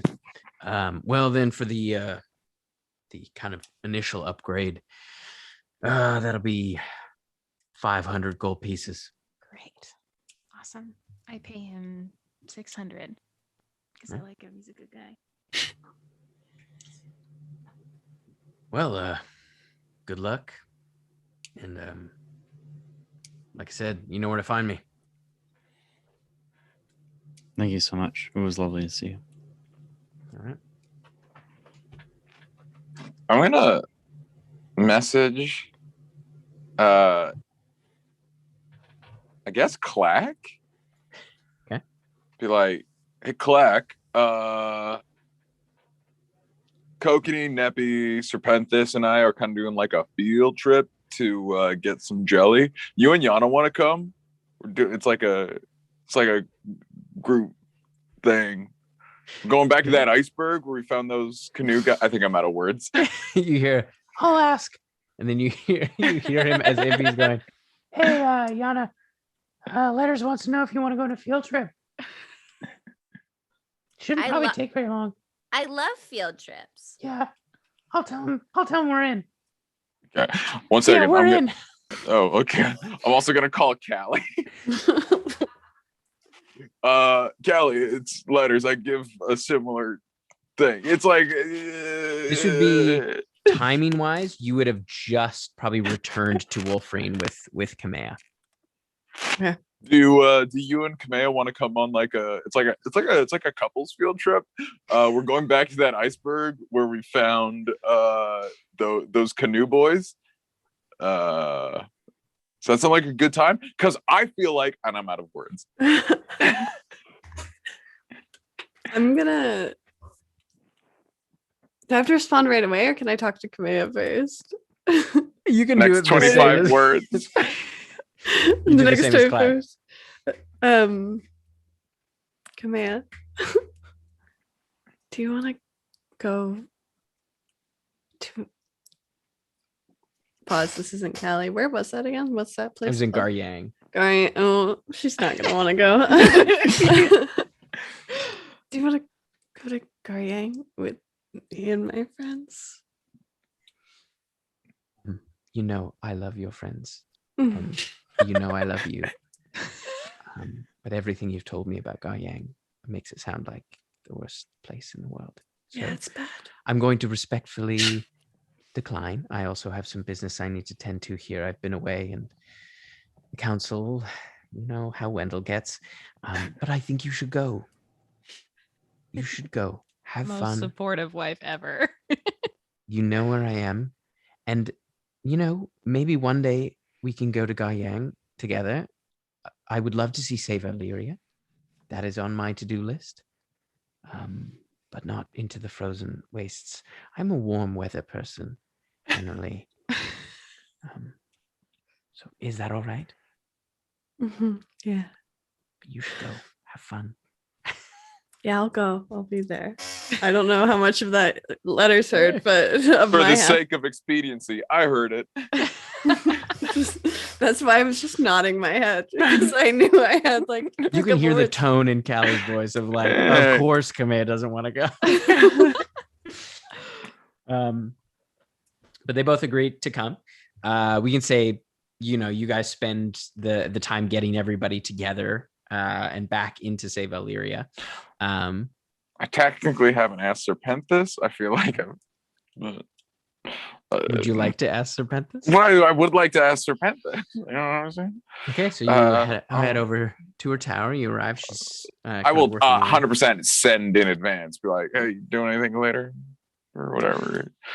Well, you know, no, just to be like, Did you just send her you up? Like, is no, there I did not send you up. I was It like, was. hey, I'm in town. I was looking at the thing. You up? You up? Well, you're off. Look, it's obviously daytime. It's like a brunch time. She invites you over for some tea to discuss it over tea. He is perfect. And when you're there, she kind of like looks up from her desk. Please come and sit down. Thank you very much. How are you doing? I'm doing very well, Lettuce. How are you? I'm doing real good. Good. Good. So tell me about this field trip. We're going on a field trip. We got to get a queen jelly. Mm. The whole gang's coming. Well, not Callie's wife. She's the queen. She's got business. But yeah, I thought it'd be like a fun field trip. I know you invited me into hell, but maybe this went to hell since the last time we talked. I'll tell you more about that. But I feel like this could be like a field trip. I'm not sure how much field work you get from your study. Well, I don't get out too often, but sometimes I wouldn't mind accompaniment if I was to go out. So sure, I will tag along. Right. Now, one thing I would love to just sort of get out in the open is I feel there may be a vibe between yourself and myself, and it's very cool. It's vibes are good. But I think that She kind of reaches out her hand. She goes, I think I understand where this is going. Oh God. And yes, you're right. I've been working on something and I would love to show you before you fully make up your mind. Okay. What? Oh, her energy is immaculate, and I love it.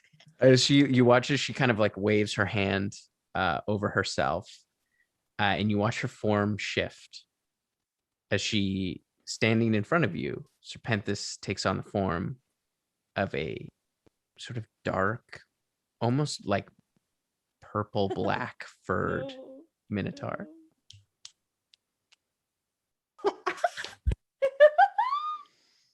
I was bored. I recently gained the ability to be fairly resistant to being charmed, but that's very charming. That's really something that I hadn't considered. Well, I don't want to make you uncomfortable, and I don't want you to do anything you aren't enthusiastically ready to do. But I just wanted to put it on the table. this is a real first for me. Is this like a disguised self situation or like an altar? Are you a what? Break me down the nuts and bolts of this. She goes, at the moment, it's just an illusion, but I have been working on it. It would never be a permanent thing. No. But it certainly could be crazy. Temporary.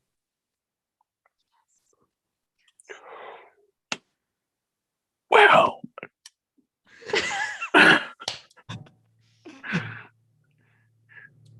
this does fundamentally change things. So I was not prepared for this. You are so smart, and I love that about you. You are disarmingly smart. Because she kind of walks over to you and she puts her hand on your hand. You don't have to make any decisions just yet. Let's hunt a jelly. Just as like, the way we came into the world, let's start with a jelly. And we can debrief. And see where things go. Oh my God. Yeah. Now, I have to pack a few things. I'll meet you. Uvrad's hole, I think, is sort of. Where were you going to pitch? Because that works. That works. I'll meet you at Uvrad's hole. I assume we're leaving today in a few hours. Yeah. I affirm whatever time it is. We can teleport. We can maybe teleport there. So yeah, maybe. We can up down. We'll up down there and teleport back. She drops the illusion and she winks at you and goes, I'll see you then. If it's an up down, we'd have to do that tomorrow, but holy wow. Oh my God. We still have to get the rest of the crew. Like yeah. There we go. Yeah. If we're going into Garyang, we should not go solo. Now, before we go any further, are you going to teleport or are you going to do an up down situation? We should do an up down if there's more. Yes, up down there, teleport out. Yeah. Okay, so everyone arrives. You have everyone there at Uvrad's hole. Yeah. Before we go, when I go back to Wolfreen, or actually make more sense, you do word of recall to get the thing. Point is, before we leave, I want to get a big bouquet of flowers and like nuts and stuff, so that when we pop through the plane of air, it's just like a gift basket for Bruce. Oh my God. Just for being like, thanks for letting us come on by. All right, sounds good. And I know we teleport into like back 40 or whatever these days, so I'll just leave it there. Sounds good. What a sweet. All right. So you all convene Serpentis arrives at Uvrad's hole as you're all sipping on some mushroom brew. Not too much, just a little bit. Takes the edge off.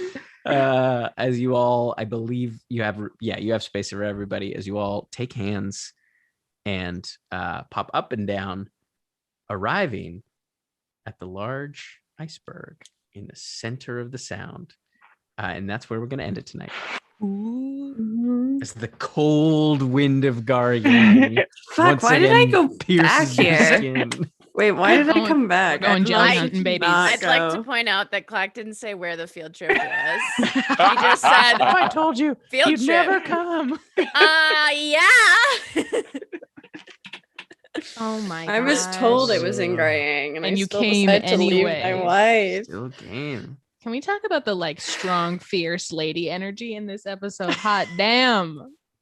I'm so here for it. Thank you all so much for hanging out with us tonight and coming to sit at our table. We will be back on Wednesday for chaos of a different kind with DM Roulette. Oh, fuck yeah.